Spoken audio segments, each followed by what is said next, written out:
Hi dear students, welcome to my English class. പ്രിയപ്പെട്ട വിദ്യാർത്ഥികളെ, ഇന്നത്തെ ഈ ഒരു ക്ലാസ്സിലൂടെ നാം ഡിസ്കസ് ചെയ്യുന്നത് കഴിഞ്ഞ വർഷത്തെ +1 ഇംഗ്ലീഷ് പബ്ലിക് എക്സാം ക്വസ്റ്റ്യൻ പേപ്പറാണ്.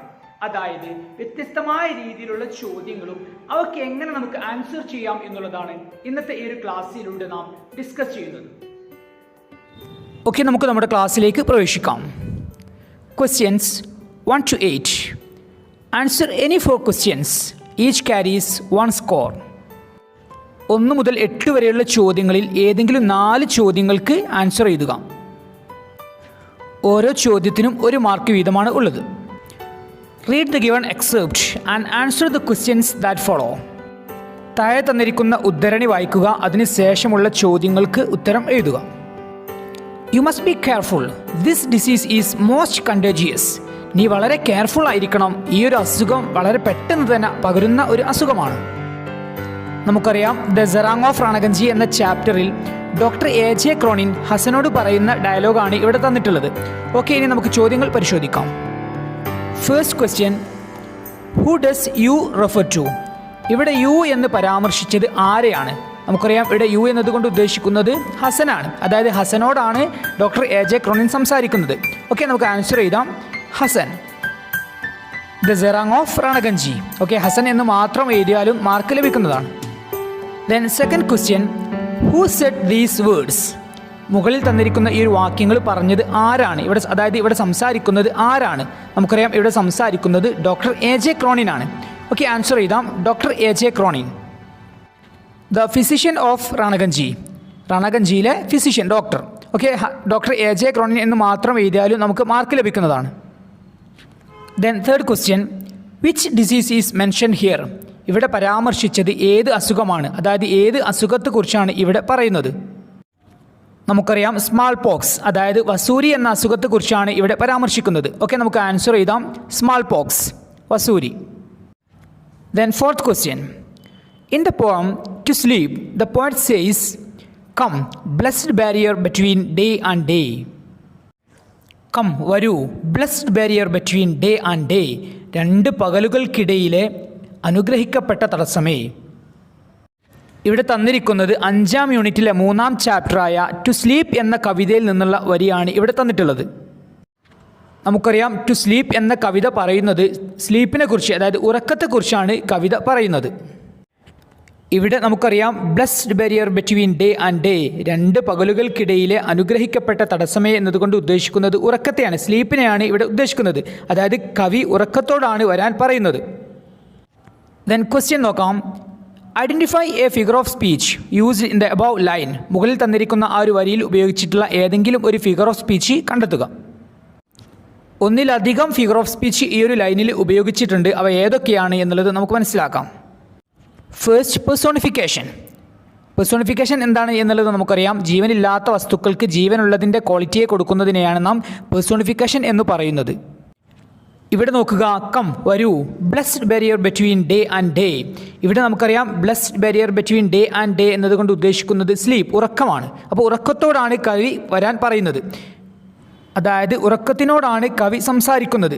അതായത് ഉറക്കത്തിന് മനുഷ്യൻ്റെ അല്ലെങ്കിൽ ജീവനുള്ളതിൻ്റെ ക്വാളിറ്റിയെ ഇവിടെ കൊടുത്തിരിക്കുകയാണ്. ഓക്കെ, അതുകൊണ്ട് തന്നെ നമുക്ക് പറയാം, ഇവിടെ ഉപയോഗിച്ചിരിക്കുന്ന ഫിഗർ ഓഫ് സ്പീച്ചാണ് പെർസോണിഫിക്കേഷൻ. തന്നിരിക്കുന്ന ഈ ഒരു വരിയിൽ ഉപയോഗിച്ചിരിക്കുന്ന മറ്റൊരു figure of സ്പീച്ചാണ് metaphor.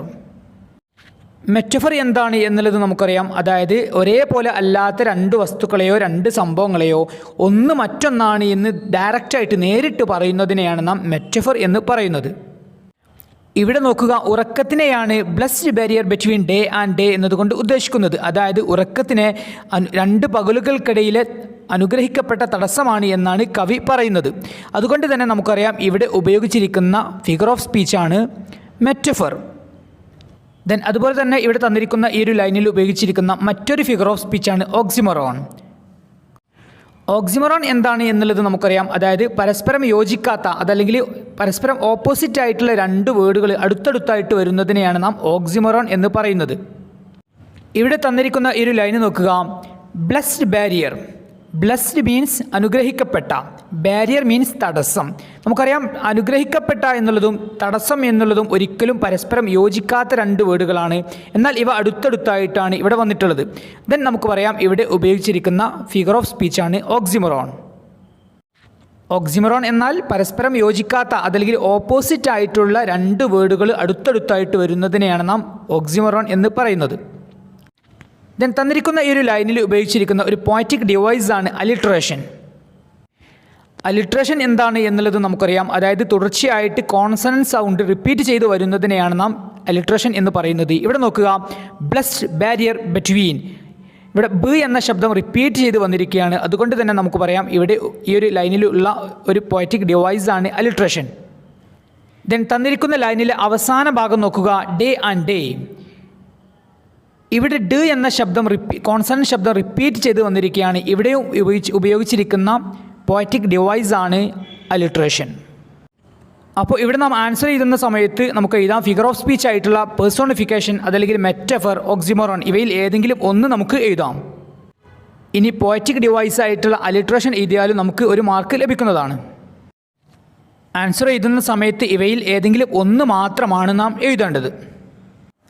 The next question, the exam is fast approaching and you feel confident. Exam വളരെ അടുത്തിട്ടുണ്ട്, അതുപോലെ തന്നെ നിങ്ങൾ കോൺഫിഡൻ്റ് ആണ്, നിങ്ങൾക്ക് ആത്മവിശ്വാസമുണ്ട്. But you come to know that your friend is in despair and may skip the exam. പക്ഷേ നിങ്ങൾ മനസ്സിലാക്കുകയാണ് നിങ്ങളുടെ ഫ്രണ്ട്, നിങ്ങളുടെ സുഹൃത്ത് ആകെ നിരാശയിലാണ്, ഒരു പക്ഷേ അവൻ എക്സാം സ്കിപ്പ് ചെയ്തേക്കാം. As a true friend, you wish to help him with good advice. സത്യസന്ധനായിട്ടുള്ള ഒരു സുഹൃത്ത് എന്ന നിലയ്ക്ക് നിങ്ങൾ അവന് ഉപദേശം നൽകാൻ ആഗ്രഹിക്കുകയാണ്. ദെൻ ക്വസ്റ്റ്യൻ ഇതാണ്, prepare 2 pieces of advice using the expressions given to help him solve his problem. താഴെ തന്നിരിക്കുന്ന എക്സ്പ്രഷൻസ് ഉപയോഗിച്ചുകൊണ്ട് നിങ്ങൾ അവന് നൽകുന്ന 2 ഉപദേശങ്ങൾ തയ്യാറാക്കുക. അതായത് നമ്മുടെ ഒരു സുഹൃത്ത് എക്സാം വളരെ അടുത്തെത്തിയ സമയത്ത് വളരെ നിരാശയിലാണ്, ഒരു പക്ഷേ അവൻ എക്സാം ഒഴിവാക്കാൻ സാധ്യതയുണ്ട്. അപ്പോൾ അവന് കോൺഫിഡൻറ്റ് കൊടുത്തുകൊണ്ട് നാം അവന് നൽകുന്ന ഉപദേശമാണ് ഇവിടെ നമ്മോട് എഴുതാനായിട്ട് പറഞ്ഞിട്ടുള്ളത്. അവന് നാം ഉപദേശം നൽകുന്ന സമയത്ത് നാം ഉപയോഗിക്കേണ്ട 2 എക്സ്പ്രഷൻസ് ഇവിടെ ക്വസ്റ്റ്യനിൽ തന്നിട്ടുണ്ട്. If you work hard then if I were you. അതായത് ഇഫ് ക്ലോസ് ഉപയോഗിച്ചിട്ടാണ് നാം ആ ഒരു അഡ്വൈസ് നൽകേണ്ടത്. നമുക്കറിയാം നമ്മുടെ ക്ലാസ്സിൽ നാം പഠിച്ചിട്ടുള്ളതാണ് ഇഫ് ക്ലോസിനെ കുറിച്ച് 3 ഇഫ് ക്ലോസുകളാണ് നാം പഠിച്ചിട്ടുള്ളത്. Type 1, type 2, then type 3. ഇവിടെ ടൈപ്പ് 1 അതുപോലെ തന്നെ ടൈപ്പ് 2 ആണ് ഇവിടെ ചോദ്യത്തിൽ തന്നിട്ടുള്ളത്. ഇഫ് ക്ലോസിൽ ടൈപ്പ് 1 എന്താണ് എന്നുള്ളത് നമുക്കറിയാം. ഇഫ് എന്നതിൻ്റെ കൂടെ പ്രസൻറ്റ് ടെൻസ് വരുന്നതിനെയാണ് നാം ടൈപ്പ് 1 എന്ന് പറയുന്നത്. ദെൻ ടൈപ്പ് 2 എന്താണ്, ഇഫ് എന്നതിൻ്റെ കൂടെ പാസ്റ്റ് ടെൻസ് വരുന്നതാണ് ടൈപ്പ് 2. ഇഫ് ക്ലോസിൽ നമുക്കറിയാം ടൈപ്പ് 1 അതായത് ഇഫ് ക്ലോസിൻ്റെ കൂടെ പ്രസൻറ്റ് ടെൻസ് വരുന്നതാണ് ടൈപ്പ് 1. അങ്ങനെയുള്ള സെൻറ്റൻസ് എഴുതുന്ന സമയത്ത് നമുക്കറിയാം ഇഫ് ക്ലോസിന് ശേഷം നാം എഴുതുന്ന സെൻറ്റൻസിൽ വിൽ, ഷാൾ, ക്യാൻ, മേ ഇവയിൽ ഏതെങ്കിലും ഒന്ന് ഹെൽപ്പിംഗ് വെർബായിട്ട് ഉണ്ടായിരിക്കും. ഓക്കെ, നമുക്ക് ആൻസർ ഇങ്ങനെ എഴുതാം. ഇഫ് യു വർക്ക് ഹാർഡ്, നീ നന്നായിട്ട് ഹാർഡ് വർക്ക് ചെയ്യുകയാണെങ്കിൽ you will pass the exam, നീ എക്സാമിൽ പാസ്സാവും. അതായത് ഇഫ് ക്ലോസിൽ ഇഫിൻ്റെ കൂടെ പ്രസൻറ്റ് ടെൻസ് ആണ് എങ്കിൽ പിന്നീട് നാം എഴുതുന്ന ക്ലോസിൽ വിൽ, ഷാൾ, ക്യാൻ, മേ ഇവയിൽ ഏതെങ്കിലും ഒന്നുണ്ടായിരിക്കും. ഇവിടെ നാം ഉപയോഗിച്ചിട്ടുള്ളത് വില്ലാണ്. ദെൻ ഇവിടെ നമുക്ക് ആൻസർ ആയിട്ട് എഴുതാൻ പറ്റാവുന്ന മറ്റു ചില സെൻറ്റൻസുകളാണ്. If you work hard you will get A+. നീ നന്നായിട്ട് ഹാർഡ് വർക്ക് ചെയ്യുകയാണെങ്കിൽ നിനക്ക് A+ ലഭിക്കും. Then if you work hard you will get full mark. നീ ഹാർഡ് വർക്ക് ചെയ്യുകയാണെങ്കിൽ നിനക്ക് ഫുൾ മാർക്ക് ലഭിക്കും. Or if you work hard you will win in the exam. നീ നന്നായിട്ട് ഹാർഡ് വർക്ക് ചെയ്യുകയാണെങ്കിൽ നീ എക്സാമിൽ വിജയിക്കും. Or if you work hard you will certainly succeed. നീ ഹാർഡ് വർക്ക് ചെയ്യുകയാണെങ്കിൽ നീ തീർച്ചയായിട്ടും വിജയിക്കും. ഓക്കെ, ഇവയിൽ ഏതെങ്കിലും ഒന്ന് മാത്രം നമുക്ക് ആൻസറായിട്ട് എഴുതാം. Then next, if I were you. ഇവിടെ നമുക്കറിയാം ഇഫ് ക്ലോസിൽ ടൈപ്പ് 2 ആണ് ഇവിടെ ക്വസ്റ്റ്യനിൽ തന്നിട്ടുള്ളത്. അതായത് ഇഫിൻ്റെ കൂടെ പാസ്റ്റ് ടെൻസ് ആണ് തന്നിട്ടുള്ളത്. നമുക്കറിയാം ഇഫ് ക്ലോസിൽ ഇഫിൻ്റെ കൂടെ പാസ്റ്റ് ടെൻസ് ആണ് എങ്കിൽ പിന്നീടുള്ള ക്ലോസിൽ നാം എഴുതേണ്ടത് വുഡ്, ഷുഡ്, കുഡ്, മൈറ്റ് ഇവയിൽ ഏതെങ്കിലും ഒന്നായിരിക്കും ഹെൽപ്പിംഗ് വെർബായിട്ട് നാം എഴുതേണ്ടത്. ഓക്കെ, നമുക്ക് ഇവിടെ ആൻസറായിട്ട് എഴുതാം. ഇഫ് ഐ വെർ യു, നിൻ്റെ സ്ഥാനത്ത് ഞാനാണ് എങ്കിൽ I would study the lesson earlier. ഞാൻ നേരത്തെ തന്നെ പാഠങ്ങളെല്ലാം പഠിക്കുമായിരുന്നു. Or if I were you I would write the exam confidently. നിന്റെ സ്ഥാനത്ത് ഞാനായിരുന്നു എങ്കിൽ ഞാൻ വളരെ ആത്മവിശ്വാസത്തോടു കൂടെ തന്നെ എക്സാം എഴുതുമായിരുന്നു. Or if I were you I would try my best. Then if I were you I wouldn't spoil the chance. നിന്റെ സ്ഥാനത്താണ് ഞാനായിരുന്നുവെങ്കിൽ ഞാൻ ഒരിക്കലും ആ ഒരു അവസരം നഷ്ടപ്പെടുത്തില്ലായിരുന്നു. Then if I were you I would not worry. നിന്റെ സ്ഥാനത്ത് ഞാനായിരുന്നെങ്കിൽ ഞാൻ ഒരിക്കലും വറീഡ് ആകുമായിരുന്നില്ല. ഓക്കെ പ്രിയപ്പെട്ട വിദ്യാർത്ഥികളെ, ആൻസർ എഴുതുന്ന സമയത്ത് ഇവയിൽ ഏതെങ്കിലും ഒന്ന് നമുക്ക് ആൻസറായിട്ട് ഇവിടെ എഴുതാം. The next question, read the following except and answer the questions that follow. താഴെ തന്നിരിക്കുന്ന പാസേജ് വായിക്കുക, ചോദ്യങ്ങൾക്ക് ഉത്തരങ്ങൾ കണ്ടെത്തുക. Manhattan's downtown is now a Disney-like string of malls, riverside parks and pretty upper middle class villages. But there was something else. And as I looked across the throngs on the pavements, I began to see why. മാൻഹാട്ടൻ്റെ നഗരകേന്ദ്രം ഇപ്പോൾ Disney പോലെയുള്ള മാളുകളുടെയും നദീതീര പാർക്കുകളുടെയും മനോഹരമായ ഉയർന്ന മധ്യവർഗ ഗ്രാമങ്ങളുടെയും ഒരു നിരയാണ്. പക്ഷെ മറ്റൊന്നുണ്ട്, നടപ്പാതകളിലെ ജനക്കൂട്ടത്തിനിടയിൽ നോക്കിയപ്പോൾ അതിൻ്റെ കാരണവും ഞാൻ മനസ്സിലാക്കി. ഓക്കെ പ്രിയപ്പെട്ട വിദ്യാർത്ഥികളെ, ഇവിടെ തന്നിരിക്കുന്നത് നമ്മുടെ ടെക്സ്റ്റ് ബുക്കിലെ 6ാം യൂണിറ്റിൽ നിന്നുള്ള 2ാം ചാപ്റ്ററായ ഈ സൊസൈറ്റി ഡെഡ് എന്ന ചാപ്റ്ററിൽ നിന്നുള്ള ഒരു പാസേജാണ് ഇവിടെ തന്നിരിക്കുന്നത്. ഓക്കെ, നമുക്ക് ക്വസ്റ്റ്യൻ പരിശോധിക്കാം. 7th question.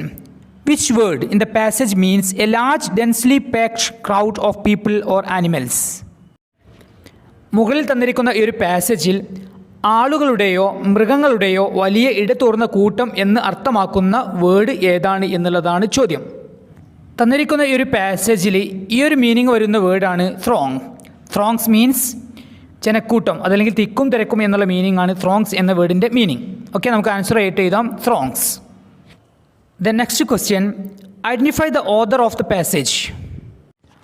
ഈ ഒരു പാസേജ് എഴുതിയിട്ടുള്ള ഓഥറുടെ പേരാണ് ഇവിടെ നമ്മോട് ചോദിച്ചിട്ടുള്ളത്. അതായത് ഈ സൊസൈറ്റി ഡെഡ് എന്ന ആ ഒരു ചാപ്റ്റർ എഴുതിയിട്ടുള്ളത് ആൻഡ്രൂ സളിവൻ ആണ്. ഓക്കെ, നമുക്ക് ആൻസർ ചെയ്താം Andrew Sullivan. The next question, questions 9 to 12. Answer any 2 questions. Each carries 2 scores. 9 മുതൽ 12 വരെയുള്ള 4 ചോദ്യങ്ങൾ, ഏതെങ്കിലും 2 ചോദ്യങ്ങൾക്ക് ഉത്തരം എഴുതുക. ഓരോ ചോദ്യത്തിനും 2 മാർക്ക് വീതമാണ് ഉള്ളത്. ഓക്കെ, നിങ്ങൾ ശ്രദ്ധിക്കുക, 2 മാർക്കിനുള്ള ചോദ്യത്തിൻ്റെ ആൻസർ നാം എഴുതുന്ന സമയത്ത് ആ ഒരു ഉത്തരത്തിൽ 2 അതല്ലെങ്കിൽ 3 സെൻറ്റൻസുകൾ മാത്രം നാം ഉൾപ്പെടുത്തിയാൽ മതി. അധികമായാൽ 4 സെൻറ്റൻസുകൾ മാത്രം, അതിലപ്പുറം കൂടുതൽ സെൻറ്റൻസുകൾ നാം എഴുതേണ്ടതില്ല. ക്വസ്റ്റ്യൻ നോക്കാം. 9. Elaborate the idea in the given lines in 2 or 3 sentences. താഴെ തന്നിരിക്കുന്ന ഈ ഒരു വരികൾ 2 or 3 സെൻറ്റൻസുകളിലായിട്ട് വിശദീകരിക്കുക. തന്നിരിക്കുന്ന വരികൾ നോക്കാം. Scepter and crown must tumble down, and in the dust be equal made with the poor crooked scythe and spade. ചെങ്കോലും കിരീടവും താഴേക്ക് വീഴുകയും മണ്ണിൽ വെച്ച് സാധാരണക്കാരുടെ ചിഹ്നങ്ങളായിട്ടുള്ള കൈക്കോട്ടിനും അതുപോലെ തന്നെ അരിവാളിനും തുല്യമാക്കപ്പെടുകയും ചെയ്യും. അതായത് ഇവിടെ ഉദ്ദേശിക്കുന്നത് രാജാവ് മരണപ്പെടും എന്നുള്ളതും മരണശേഷം സാധാരണക്കാരുടെ അതേ മണ്ണിൽ വെച്ച് സാധാരണക്കാരുടെ അതേ അവസ്ഥയെ തന്നെയായിരിക്കും രാജാവിനും എന്നാണ് കവി ഉദ്ദേശിക്കുന്നത്. ഓക്കെ, നമുക്ക് ആൻസർ ഇങ്ങനെ എഴുതാം. The given beautiful lines are taken from the poem Death the Leveller by James Shirley. In this poem the poet says about death. These lines say death does not distinguish king and common. The king will also die one day, and he buried in the dust like an ordinary man. The poor man and the king will be at the same level in front of death. Death, the great leveler. The next question. After reading the essay, Disasters and Disaster Management in India, you feel that man's attitude to nature needs to change to prevent such disasters in future. Disasters and disaster management in India എന്ന essay വായിച്ചതിന് ശേഷം നിങ്ങൾക്ക് തോന്നുകയാണ് ഭാവിയിൽ ഇങ്ങനെയുള്ള ദുരന്തങ്ങൾ തടയുന്നതിന് വേണ്ടിയിട്ട് മനുഷ്യന്മാരുടെ പ്രകൃതിയോടുള്ള മനോഭാവത്തിൽ തന്നെ ഒരു മാറ്റം വരണം എന്ന് നിങ്ങൾ ചിന്തിക്കുകയാണ്. ദെൻ ക്വസ്റ്റ്യൻ ഇതാണ്. Write at least 2 suggestions for the change. പ്രകൃതിയോടുള്ള മനുഷ്യൻ്റെ മനോഭാവത്തിൽ ഒരു മാറ്റം വരണം എന്ന് നിർദ്ദേശിച്ചുകൊണ്ടുള്ള 2 സജഷൻസ്, 2 നിർദ്ദേശങ്ങൾ എഴുതാനാണ് ഇവിടെ നമ്മോട് ചോദിച്ചിട്ടുള്ളത്. അതായത് നാം പ്രകൃതിയെ സംരക്ഷിക്കണം എന്ന നിർദ്ദേശങ്ങൾ വെച്ചുകൊണ്ട് സെൻറ്റൻസുകൾ എഴുതാനാണ് നമ്മോട് ചോദിച്ചിട്ടുള്ളത്. ഓക്കെ, നമുക്ക് ഇങ്ങനെ എഴുതാം. We should protect our nature. We should encourage ഫോറസ്റ്റേഷനെ നാം പ്രോത്സാഹിപ്പിക്കണം.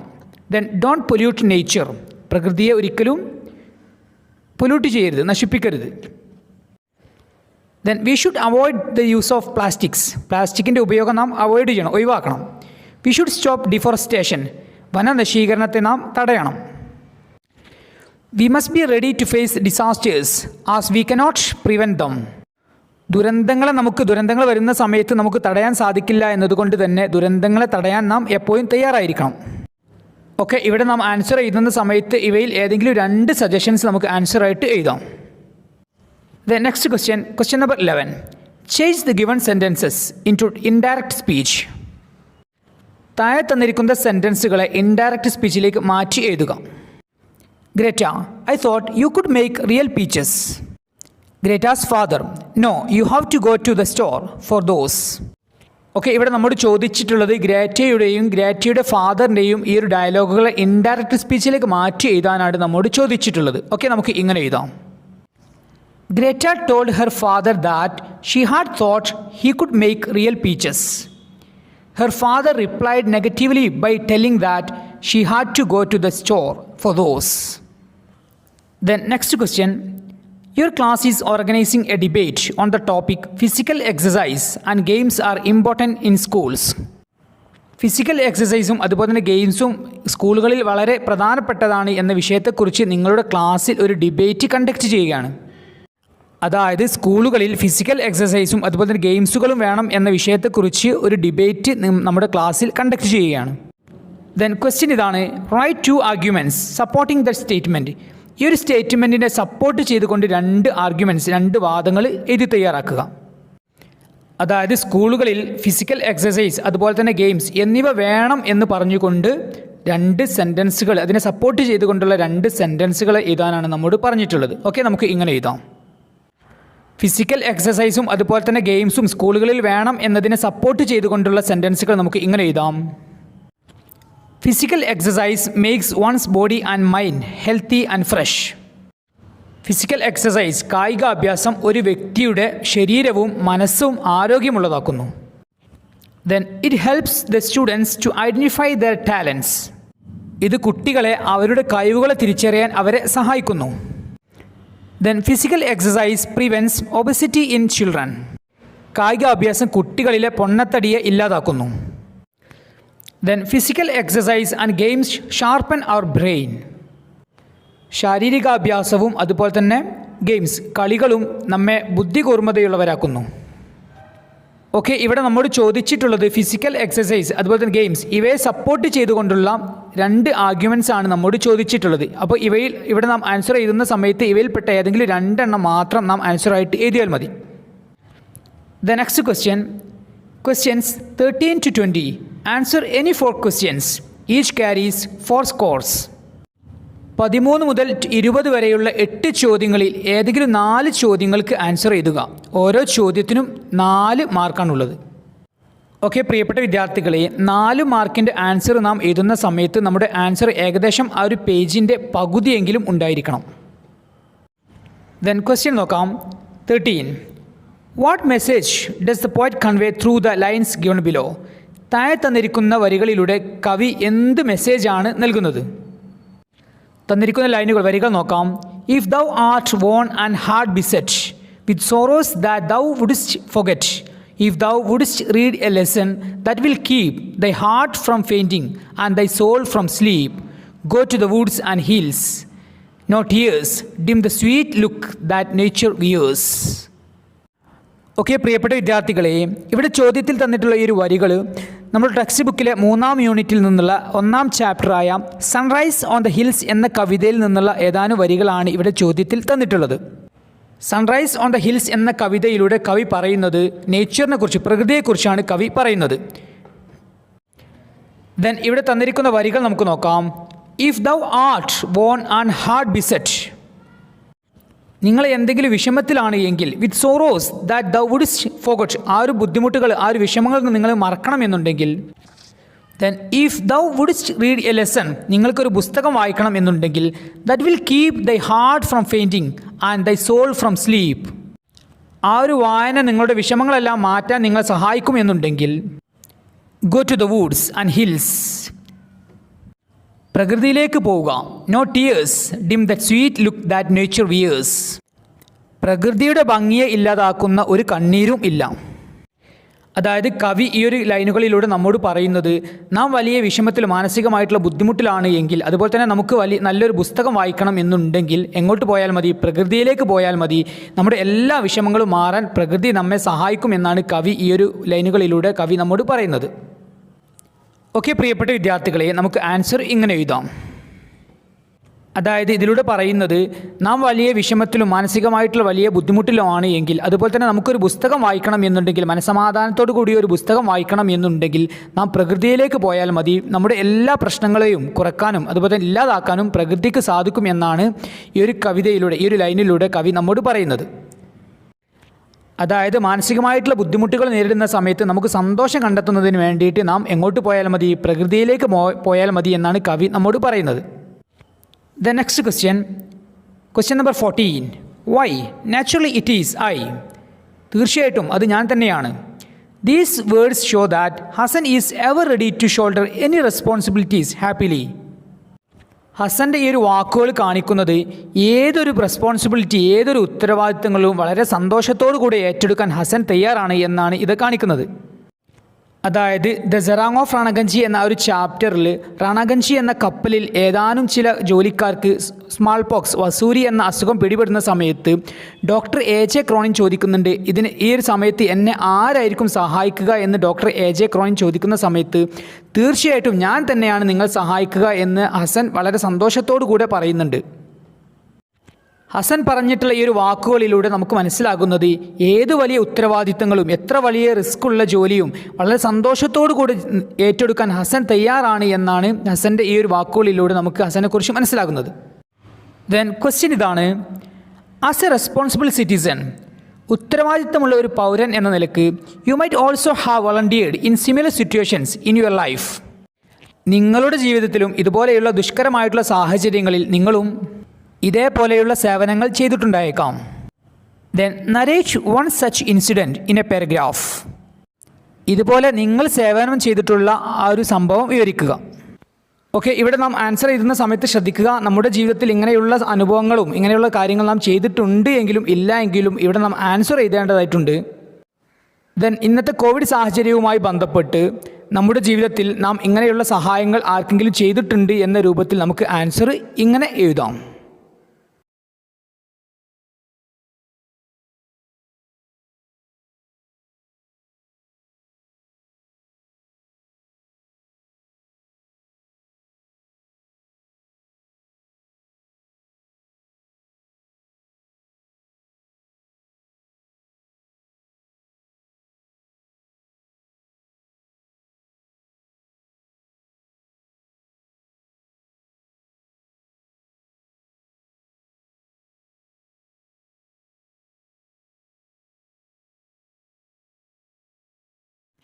The next question number 15.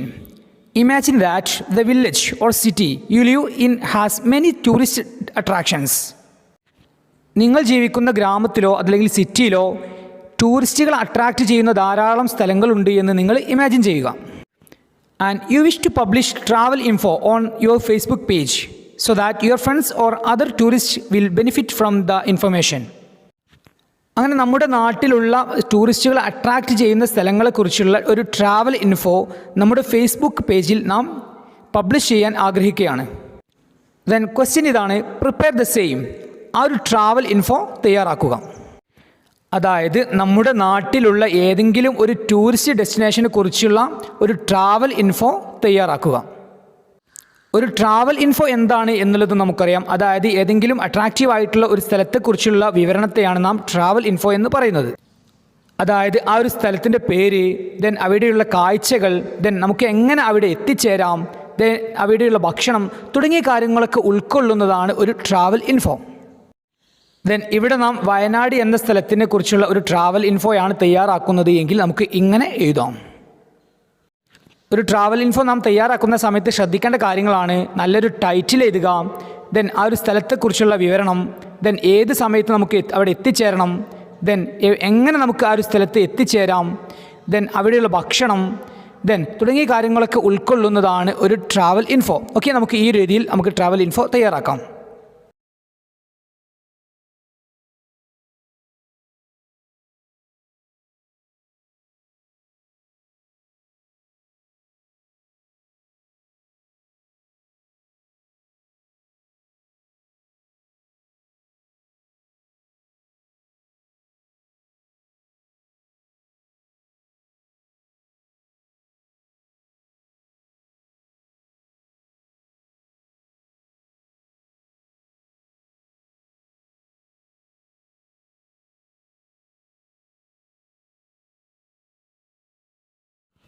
The next question number 16.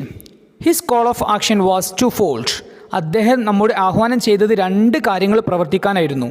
Then write a paragraph on Gandhi's twofold action. ഗാന്ധിയുടെ twofold actionനെ കുറിച്ച് ഒരു പാരഗ്രാഫ് തയ്യാറാക്കുക. അതായത് ആൻഡ് ദെൻ ഗാന്ധി കെയിം എന്ന ചാപ്റ്ററിൽ ജവഹർലാൽ നെഹ്റു ഗാന്ധിയെക്കുറിച്ച് പറയുന്ന സമയത്ത് ഗാന്ധിജിയുടെ twofold ആക്ഷനെ കുറിച്ച് പറയുന്നുണ്ട്. എന്തായിരുന്നു ഗാന്ധിജിയുടെ twofold ആക്ഷൻസ്? അതായത് 2 കാര്യങ്ങൾ ചെയ്യാനായിരുന്നു ഇന്ത്യക്കാരെ അദ്ദേഹം ആഹ്വാനം ചെയ്തിട്ടുണ്ടായിരുന്നത്. അതിൽ ഒന്ന് ബ്രിട്ടീഷുകാർക്കെതിരെ പോരാടുക എന്നുള്ളതായിരുന്നു. രണ്ടാമത് അദ്ദേഹം ആഹ്വാനം ചെയ്തത് നമുക്കിടയിലുള്ള, അതായത് ഇന്ത്യക്കാർക്കിടയിലുള്ള സാമൂഹിക ദുരാചാരങ്ങൾക്കെതിരെ പോരാടാനുമായിരുന്നു ഗാന്ധിജി നമ്മോട് പറഞ്ഞിട്ടുണ്ടായിരുന്നത്. അതാണ് ഗാന്ധിജിയുടെ twofold ആക്ഷൻസ്. ദെൻ ഇവിടെ നമ്മോട് ചോദിച്ചിട്ടുള്ളത് ഗാന്ധിജിയുടെ twofold ആക്ഷനെ കുറിച്ച് ഒരു പാരഗ്രാഫ് തയ്യാറാക്കാനാണ് നമ്മോട് ചോദിച്ചിട്ടുള്ളത്. ഓക്കെ, ഗാന്ധിജിയുടെ twofold ആക്ഷനെ കുറിച്ചുള്ള ഒരു പാരഗ്രാഫ് നമുക്ക് ഇങ്ങനെ തയ്യാറാക്കാം. ഓക്കെ, ഈ ഒരു പാരഗ്രാഫിലൂടെ പറയുന്നത് ഗാന്ധിജിയുടെ twofold ആക്ഷൻസിനെ കുറിച്ചാണ്. അതായത് ഗാന്ധി 2 കാര്യങ്ങൾ പ്രവർത്തിക്കാനായിരുന്നു ഇന്ത്യക്കാരോട് പറഞ്ഞിട്ടുണ്ടായിരുന്നത്. ഒന്ന് ബ്രിട്ടീഷുകാർക്കെതിരെ പോരാടാനും രണ്ടാമതായിട്ട് ഇന്ത്യക്കാർക്കിടയിലെ സാമൂഹിക ദുരാചാരങ്ങൾ, സോഷ്യൽ ഈവിൾസിനെതിരെ പോരാടാനുമായിരുന്നു ഗാന്ധിജി ഇന്ത്യക്കാരെ ആഹ്വാനം ചെയ്തത്. ദെൻ ബ്രിട്ടീഷുകാർക്കെതിരെ പോരാടാനായിട്ട് അദ്ദേഹം പറഞ്ഞത് ഇന്ത്യക്ക് സ്വാതന്ത്ര്യം ലഭിക്കാനും, രണ്ടാമതായിട്ട് ഇന്ത്യക്കാർക്കിടയിലെ സാമൂഹിക ദുരാചാരങ്ങൾക്കെതിരെ പോരാടാനായിട്ട് പറഞ്ഞത് ഇന്ത്യയുടെ യൂണിറ്റി, ഇന്ത്യയുടെ ഐക്യത്തിനു വേണ്ടിയുമായിരുന്നു. ഇന്ത്യയിലെ സാമൂഹിക ദുരാചാരങ്ങൾ എന്തൊക്കെയായിരുന്നു? Class system, caste system, then untouchability, തൊട്ടുകൂടായ്മ, ദെൻ ജാതി വ്യവസ്ഥകൾ തുടങ്ങിയവയൊക്കെയായിരുന്നു ഇന്ത്യയിലെ അന്നത്തെ സാമൂഹിക ദുരാചാരങ്ങൾ. ഓക്കെ, നമുക്ക് ആൻസർ ഇങ്ങനെ എഴുതാം. The next question number 17. The first and final journey of the Titanic ended in tragedy. Titanic എന്ന ഒരു കപ്പലിൻ്റെ ആദ്യത്തെയും അവസാനത്തെയും യാത്ര അവസാനിച്ചത് ഒരു ട്രാജഡി, ഒരു ദുരന്തത്തിലായിരുന്നു. But it also exposed some of the greatest acts of courage and heroism in the history of sea voyages. ടൈറ്റാനിക്കിൻ്റെ ആദ്യ യാത്ര തന്നെ വലിയ ഒരു ദുരന്തമായിരുന്നു എങ്കിലും കപ്പൽ യാത്രയുടെ അല്ലെങ്കിൽ കടൽ യാത്രയുടെ ചരിത്രത്തിൽ മഹത്തായ ഹീറോയിസത്തെക്കുറിച്ചും അതുപോലെ തന്നെ ധൈര്യം, കറേജിനെ കുറിച്ചും ദൃശ്യമാക്കുന്നതായിരുന്നു ടൈറ്റാനിക്കിൻ്റെ ദുരന്തം. അതായത് നമുക്കറിയാം, ടൈറ്റാനിക് എന്ന കപ്പൽ മുങ്ങുന്ന സമയത്ത് അതിലുള്ള ധീരന്മാരായിട്ടുള്ള പല ആളുകളും അവരെ ജീവൻ രക്ഷപ്പെടുത്താൻ ശ്രമിക്കാതെ മറ്റുള്ളവരെ, പ്രത്യേകിച്ച് സ്ത്രീകളെയും കുട്ടികളെയും രക്ഷപ്പെടുത്താനായിരുന്നു അവർ ശ്രമിച്ചിട്ടുണ്ടായിരുന്നത്. അങ്ങനെ ടൈറ്റാനിക്കിലെ ധീരന്മാരായിട്ടുള്ള മനുഷ്യർ മറ്റുള്ളവരെ സഹായിച്ചതിന് ശേഷം, പ്രത്യേകിച്ച് സ്ത്രീകളെയും കുട്ടികളെയും രക്ഷപ്പെടുത്തിയതിന് ശേഷം അവർക്ക് സ്വയം രക്ഷപ്പെടാൻ സാധിക്കാതെ അവർ വളരെ ധീരന്മാരായിട്ട് തന്നെ മരിക്കുന്നുണ്ട്. നമ്മുടെ ടെക്സ്റ്റ് ബുക്കിലെ the wreck of the Titanic എന്ന കവിതയിലൂടെ ഇക്കാര്യങ്ങളെല്ലാം കവി വളരെ വിശദമായിട്ട് തന്നെ കവിതയിലൂടെ പറയുന്നുണ്ട്. ദെൻ ക്വസ്റ്റ്യൻ ഇതാണ്: prepare a write up on the acts of courage and heroism shown by the men on the board of the ship. ടൈറ്റാനിക്കിലെ ധീരന്മാരായിട്ടുള്ള മനുഷ്യർ ചെയ്ത ഹീറോയിസത്തിനെ കുറിച്ചും കറേജ്, അവരുടെ ധൈര്യത്തെക്കുറിച്ചും ഒരു റൈറ്റപ്പ് തയ്യാറാക്കുക. അതായത് ടൈറ്റാനിക് എന്ന കപ്പൽ മുങ്ങുന്ന സമയത്ത് അതിലെ ധീരന്മാരായിട്ടുള്ള ധൈര്യശാലികളായിട്ടുള്ള മനുഷ്യർ ചെയ്ത മഹത്തായ പ്രവർത്തനത്തെക്കുറിച്ച് ഒരു റൈറ്റപ്പ് തയ്യാറാക്കുവാനാണ് നമ്മോട് ചോദിച്ചിട്ടുള്ളത്. അവർ ചെയ്ത മഹത്തായിട്ടുള്ള പ്രവർത്തനം എന്താണ് എന്നുള്ളത് നമുക്കറിയാം. അതായത് അവർ സ്വയം രക്ഷപ്പെടാൻ ശ്രമിക്കാതെ കപ്പലിലുള്ള സ്ത്രീകളെയും കുട്ടികളെയും ആദ്യം തന്നെ രക്ഷപ്പെടുത്താനായിരുന്നു അവർ ശ്രമിച്ചിട്ടുണ്ടായിരുന്നത്. അവസാനം ടൈറ്റാനിക് മുങ്ങുന്ന സമയത്ത് അവരും വളരെ ധീരന്മാരായിട്ട് തന്നെ കപ്പലിൻ്റെ കൂടെ മുങ്ങി മരിക്കുന്നുണ്ട്. ഓക്കെ, ടൈറ്റാനിക്കിലെ ധീരന്മാരായിട്ടുള്ള മനുഷ്യർ ചെയ്ത ആ ഒരു ധീരമായിട്ടുള്ള പ്രവർത്തനത്തെക്കുറിച്ചുള്ള റൈറ്റപ്പ് നമുക്ക് ഇങ്ങനെ തയ്യാറാക്കാം. ഈ ഒരു റൈറ്റപ്പിൽ നാം ഉൾപ്പെടുത്തേണ്ട കാര്യങ്ങളാണ്: ടൈറ്റാനിക് എന്ന കപ്പൽ മുങ്ങുന്ന സമയത്ത് കപ്പലിലുണ്ടായിരുന്ന ധീരന്മാരായിട്ടുള്ള ആളുകൾ സ്വയം രക്ഷപ്പെടാൻ ശ്രമിക്കാതെ കപ്പലിലുണ്ടായിരുന്ന സ്ത്രീകളെയും കുട്ടികളെയും രക്ഷപ്പെടുത്താൻ ശ്രമിക്കുന്നതും അവസാനം ആ ഒരു ധീരന്മാരായിട്ടുള്ള ആളുകൾ കപ്പലിൻ്റെ കൂടെ വളരെ സന്തോഷത്തോടു കൂടെ തന്നെ മരിക്കുന്നതാണ് ഈ ഒരു റൈറ്റപ്പിൽ നാം ഉൾപ്പെടുത്തേണ്ടത്. ഓക്കെ, റൈറ്റപ്പ് നമുക്ക് ഇങ്ങനെ തയ്യാറാക്കാം. The next question number 18. I realized that superstition was not confined to India. Superstition, അന്ധവിശ്വാസം ഇന്ത്യയിൽ മാത്രം ഒതുങ്ങി നിൽക്കുന്ന ഒന്നല്ല എന്ന് ഞാൻ മനസ്സിലാക്കി. ദെൻ ക്വസ്റ്റ്യൻ ഇതാണ്: describe the circumstances that led the narrator to form this opinion. ഇങ്ങനെയുള്ള ഒരു അഭിപ്രായം നരേറ്റർക്ക് തോന്നുവാനുള്ള സാഹചര്യം വ്യക്തമാക്കുക. അതായത് ദ പ്രൈസ് ഓഫ് ഫ്ലവേഴ്സ് എന്ന കഥയിൽ മിസ്റ്റർ ഗുപ്ത പറയുന്ന കാര്യങ്ങളാണ് ഇവിടെ തന്നിട്ടുള്ളത്. അദ്ദേഹം പറയുന്നത് എന്താണ്? I realised that superstition was not confined to India. Superstition, അന്ധവിശ്വാസം ഇന്ത്യയിൽ മാത്രം ഒതുങ്ങി നിൽക്കുന്ന ഒന്നല്ല എന്ന് ഞാൻ മനസ്സിലാക്കി. ഈ ഒരു അഭിപ്രായം അദ്ദേഹത്തിന് തോന്നുവാനുള്ള സാഹചര്യം നമുക്കറിയാം. അതായത് മിസ്റ്റർ ഗുപ്ത മാഗിയുടെ വീട്ടിൽ പോയ സമയത്ത് മാഗിയുടെ അമ്മ അവളുടെ മകൻ ഫ്രാങ്ക് ഇന്ത്യയിൽ നിന്ന് കൊടുത്തയച്ച ഒരു റിങ് മിസ്റ്റർ ഗുപ്തക്ക് കാണിച്ചു കൊടുക്കുകയും അതിനെക്കുറിച്ച് വളരെ അവിശ്വസനീയമായിട്ടുള്ള കാര്യങ്ങൾ പറയുകയും ചെയ്യുന്നുണ്ട്. എന്തൊക്കെ കാര്യങ്ങളാണ് മാഗിയുടെ അമ്മയായ മിസ്സിസ് ക്ലിഫോർഡ് ആ ഒരു റിങ്ങിനെക്കുറിച്ച്, ആ ഒരു മോതിരത്തെക്കുറിച്ച് മിസ്റ്റർ ഗുപ്തയോട് പറയുന്നത് എന്ന് നമുക്കറിയാം. അവർ പറയുന്നത് ഇന്ത്യയിൽ വെച്ച് ഫ്രാങ്കിന് ഈ ഒരു മോതിരം കൊടുത്തത് ഒരു ഇന്ത്യയിലുള്ള ഒരു യോഗിയാണ് എന്നുള്ളതും, ആ ഒരു മോതിരം ഫ്രാങ്കിന് കൊടുക്കുന്ന സമയത്ത് ആ ഒരു യോഗി പറഞ്ഞിട്ടുള്ളത് വിദൂരത്തുള്ള ഒരാളെ നാം മനസ്സിൽ ചിന്തിച്ചുകൊണ്ട് ആ ഒരു റിങ്ങിൽ നോക്കിക്കഴിഞ്ഞാൽ വിദൂരത്തുള്ള ആ ഒരാളെ നമുക്ക് കാണാൻ സാധിക്കും എന്നുള്ളതും, അവർ എന്താണ് ചെയ്യുന്നത് എന്നും ആ ഒരു റിങ്ങിൽ നമുക്ക് കാണാൻ സാധിക്കും എന്നുള്ളതായിരുന്നു യോഗി ഫ്രാങ്കിനോട് പറഞ്ഞിട്ടുണ്ടായിരുന്നത്. അങ്ങനെ യോഗി പറഞ്ഞിട്ടുള്ള ഈ ഒരു കാര്യം, അതായത് വിദൂരത്തുള്ള ഒരാളെ നമുക്ക് ആ ഒരു റിങ്ങിൽ കാണാൻ സാധിക്കും എന്നുള്ള കാര്യം ഫ്രാങ്ക് ഈ ഒരു മോതിരം മിസ്സിസ് ക്ലിഫോർഡിന് കൊടുത്തയക്കുന്ന സമയത്ത് അതിൻ്റെ കൂടെ അതിനെക്കുറിച്ച് എഴുതിയിട്ടുണ്ടായിരുന്നു. ആ ഒരു കാര്യം മിസ്സിസ് ക്ലിഫോർഡ് വിശ്വസിക്കുകയും ചെയ്തിരുന്നു. ദെൻ മിസ്സിസ് ക്ലിഫോർഡ് ഈ ഒരു കാര്യങ്ങളെല്ലാം, മോതിരത്തെക്കുറിച്ചുള്ള അവിശ്വസനീയമായിട്ടുള്ള ഈ ഒരു കഥകൾ, അവർ വിശ്വസിച്ചിരുന്ന ആ ഒരു അവിശ്വസനീയമായിട്ടുള്ള കാര്യങ്ങൾ മിസ്റ്റർ ഗുപ്തയോട് പറയുന്ന സമയത്താണ് മിസ്റ്റർ ഗുപ്ത മനസ്സിൽ ചിന്തിക്കുന്നത്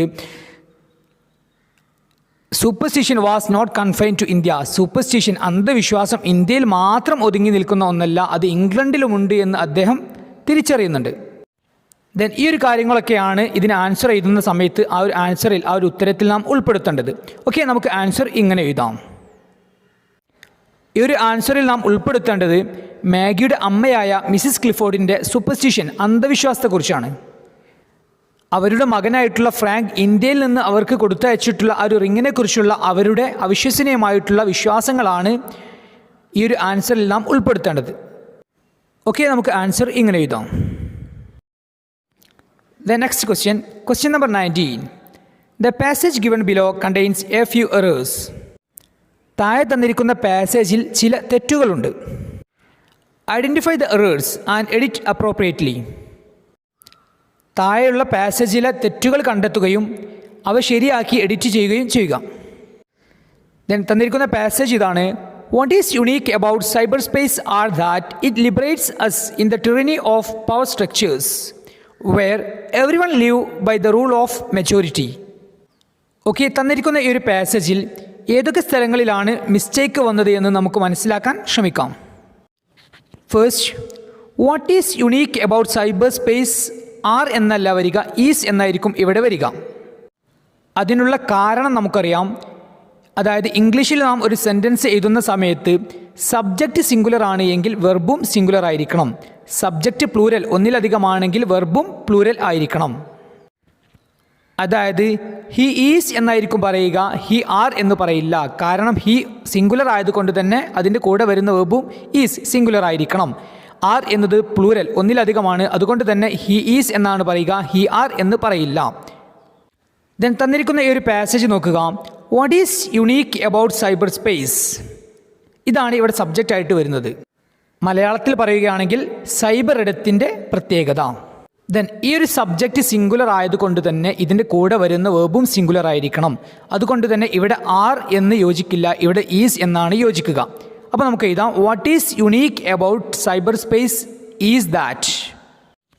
then second mistake, it liberates us in the tyranny of power structures എന്നല്ല പറയുക, from the tyranny of power structures എന്നായിരിക്കും പറയുക.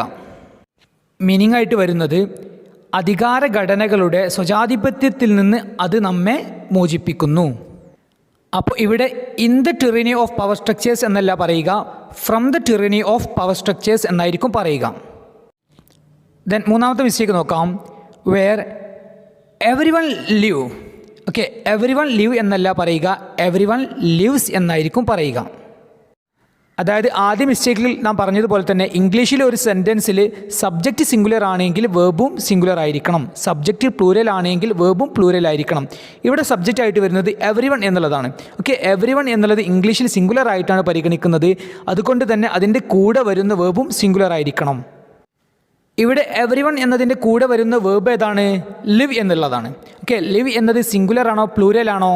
അത് പ്ലൂരലാണ്. അപ്പോൾ അതിനെ ആ ഒരു വെർബിനെ നാം സിംഗുലർ ആക്കണം. വെർബിനെ സിംഗുലർ ആക്കാൻ നാം ചെയ്യേണ്ടത് വെർബിൻ്റെ കൂടെ എസ് ചേർക്കുക എന്നുള്ളതാണ്. ഓക്കെ, നമുക്ക് എഴുതാം എവരി വൺ ലിവ്സ്. ദെൻ ഈ ഒരു പാസേജിൽ അടുത്ത മിസ്റ്റേക്ക് നമുക്ക് നോക്കാം, where every one lives by the rule of majority. Okay, rule of majority എന്നല്ല പറയുക, റൂൾ ഓഫ് ദ മെജോറിറ്റി എന്നായിരിക്കും പറയുക.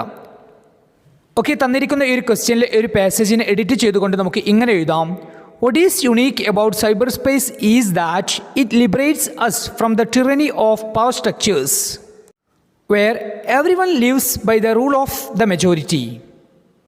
ഓക്കെ, ഇങ്ങനെ നാം ആൻസർ എഴുതുന്ന സമയത്ത് എവിടെയൊക്കെയാണോ നാം എഡിറ്റ് ചെയ്തിട്ടുള്ളത് അവിടെ നിർബന്ധമായിട്ടും നാം അണ്ടർലൈൻ ചെയ്തിട്ടുണ്ടായിരിക്കണം.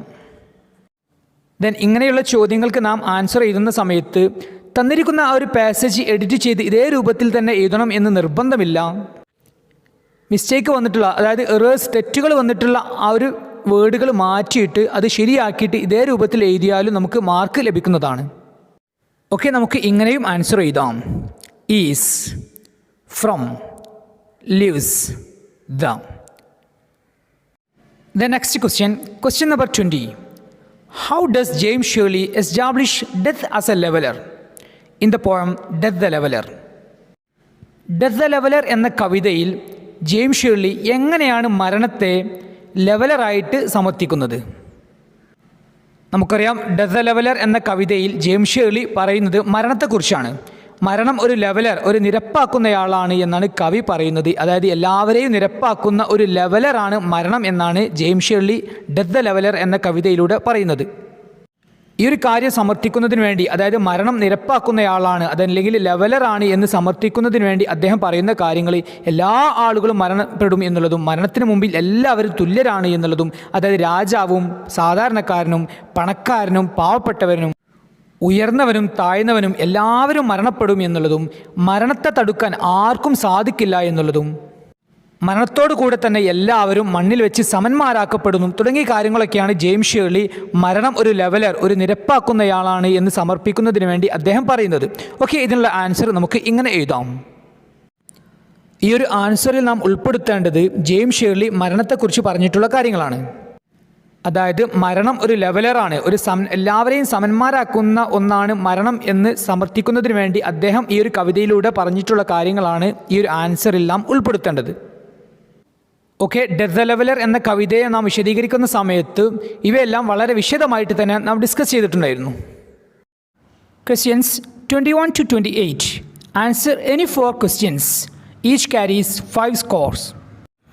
21 മുതൽ 28 വരെയുള്ള 8 ചോദ്യങ്ങളിൽ ഏതെങ്കിലും 4 ചോദ്യങ്ങൾക്ക് ഉത്തരം എഴുതുക. ഓരോ ചോദ്യത്തിനും 5 മാർക്ക് വീതം. പ്രിയപ്പെട്ട വിദ്യാർത്ഥികളെ, 5 മാർക്കിനുള്ള ചോദ്യത്തിൻ്റെ ആൻസർ നാം എഴുതുന്ന സമയത്ത് നമ്മുടെ പേജിൻ്റെ 3/4 ഭാഗമെങ്കിലും നമ്മുടെ ആൻസർ ഉണ്ടായിരിക്കണം. ഓക്കെ, നമുക്ക് ചോദ്യത്തിലേക്ക് പ്രവേശിക്കാം. Question number 21. Prepare A profile of Stephen Hawking from the hints given below. താഴെ തന്നിരിക്കുന്ന സൂചനകളുടെ അടിസ്ഥാനത്തിൽ സ്റ്റീഫൻ ഹോക്കിങ്ങിൻ്റെ പ്രൊഫൈൽ തയ്യാറാക്കുക. സ്റ്റീഫൻ ഹോക്കിംഗ് ആരായിരുന്നു? നമുക്കറിയാം, ലോകപ്രശസ്തനായിട്ടുള്ള ഒരു സയൻറ്റിസ്റ്റ് ആയിരുന്നു സ്റ്റീഫൻ ഹോക്കിംഗ്. ആരുടെ പ്രൊഫൈലാണോ നാം എഴുതുന്നത് അവരെക്കുറിച്ച് നമുക്ക് അറിയുന്ന കാര്യങ്ങളും ആ ഒരു പ്രൊഫൈലിൽ നമുക്ക് ഉൾപ്പെടുത്താം. ഓക്കെ, നമുക്കറിയാം നാം ഒരു പ്രൊഫൈൽ എഴുതുന്ന സമയത്ത് ആദ്യം തന്നെ ചെയ്യേണ്ടത് ആരുടെ പ്രൊഫൈലാണോ നാം എഴുതുന്നത് അദ്ദേഹത്തിൻ്റെ പേര് ടൈറ്റിലായിട്ട് എഴുതുക എന്നുള്ളതാണ് ആദ്യം തന്നെ നാം ചെയ്യേണ്ട കാര്യം. ഇവിടെ നമുക്കറിയാം, ഇവിടെ നാം സ്റ്റീഫൻ ഹോക്കിങ്ങിൻ്റെ പ്രൊഫൈലാണ് തയ്യാറാക്കുന്നത്.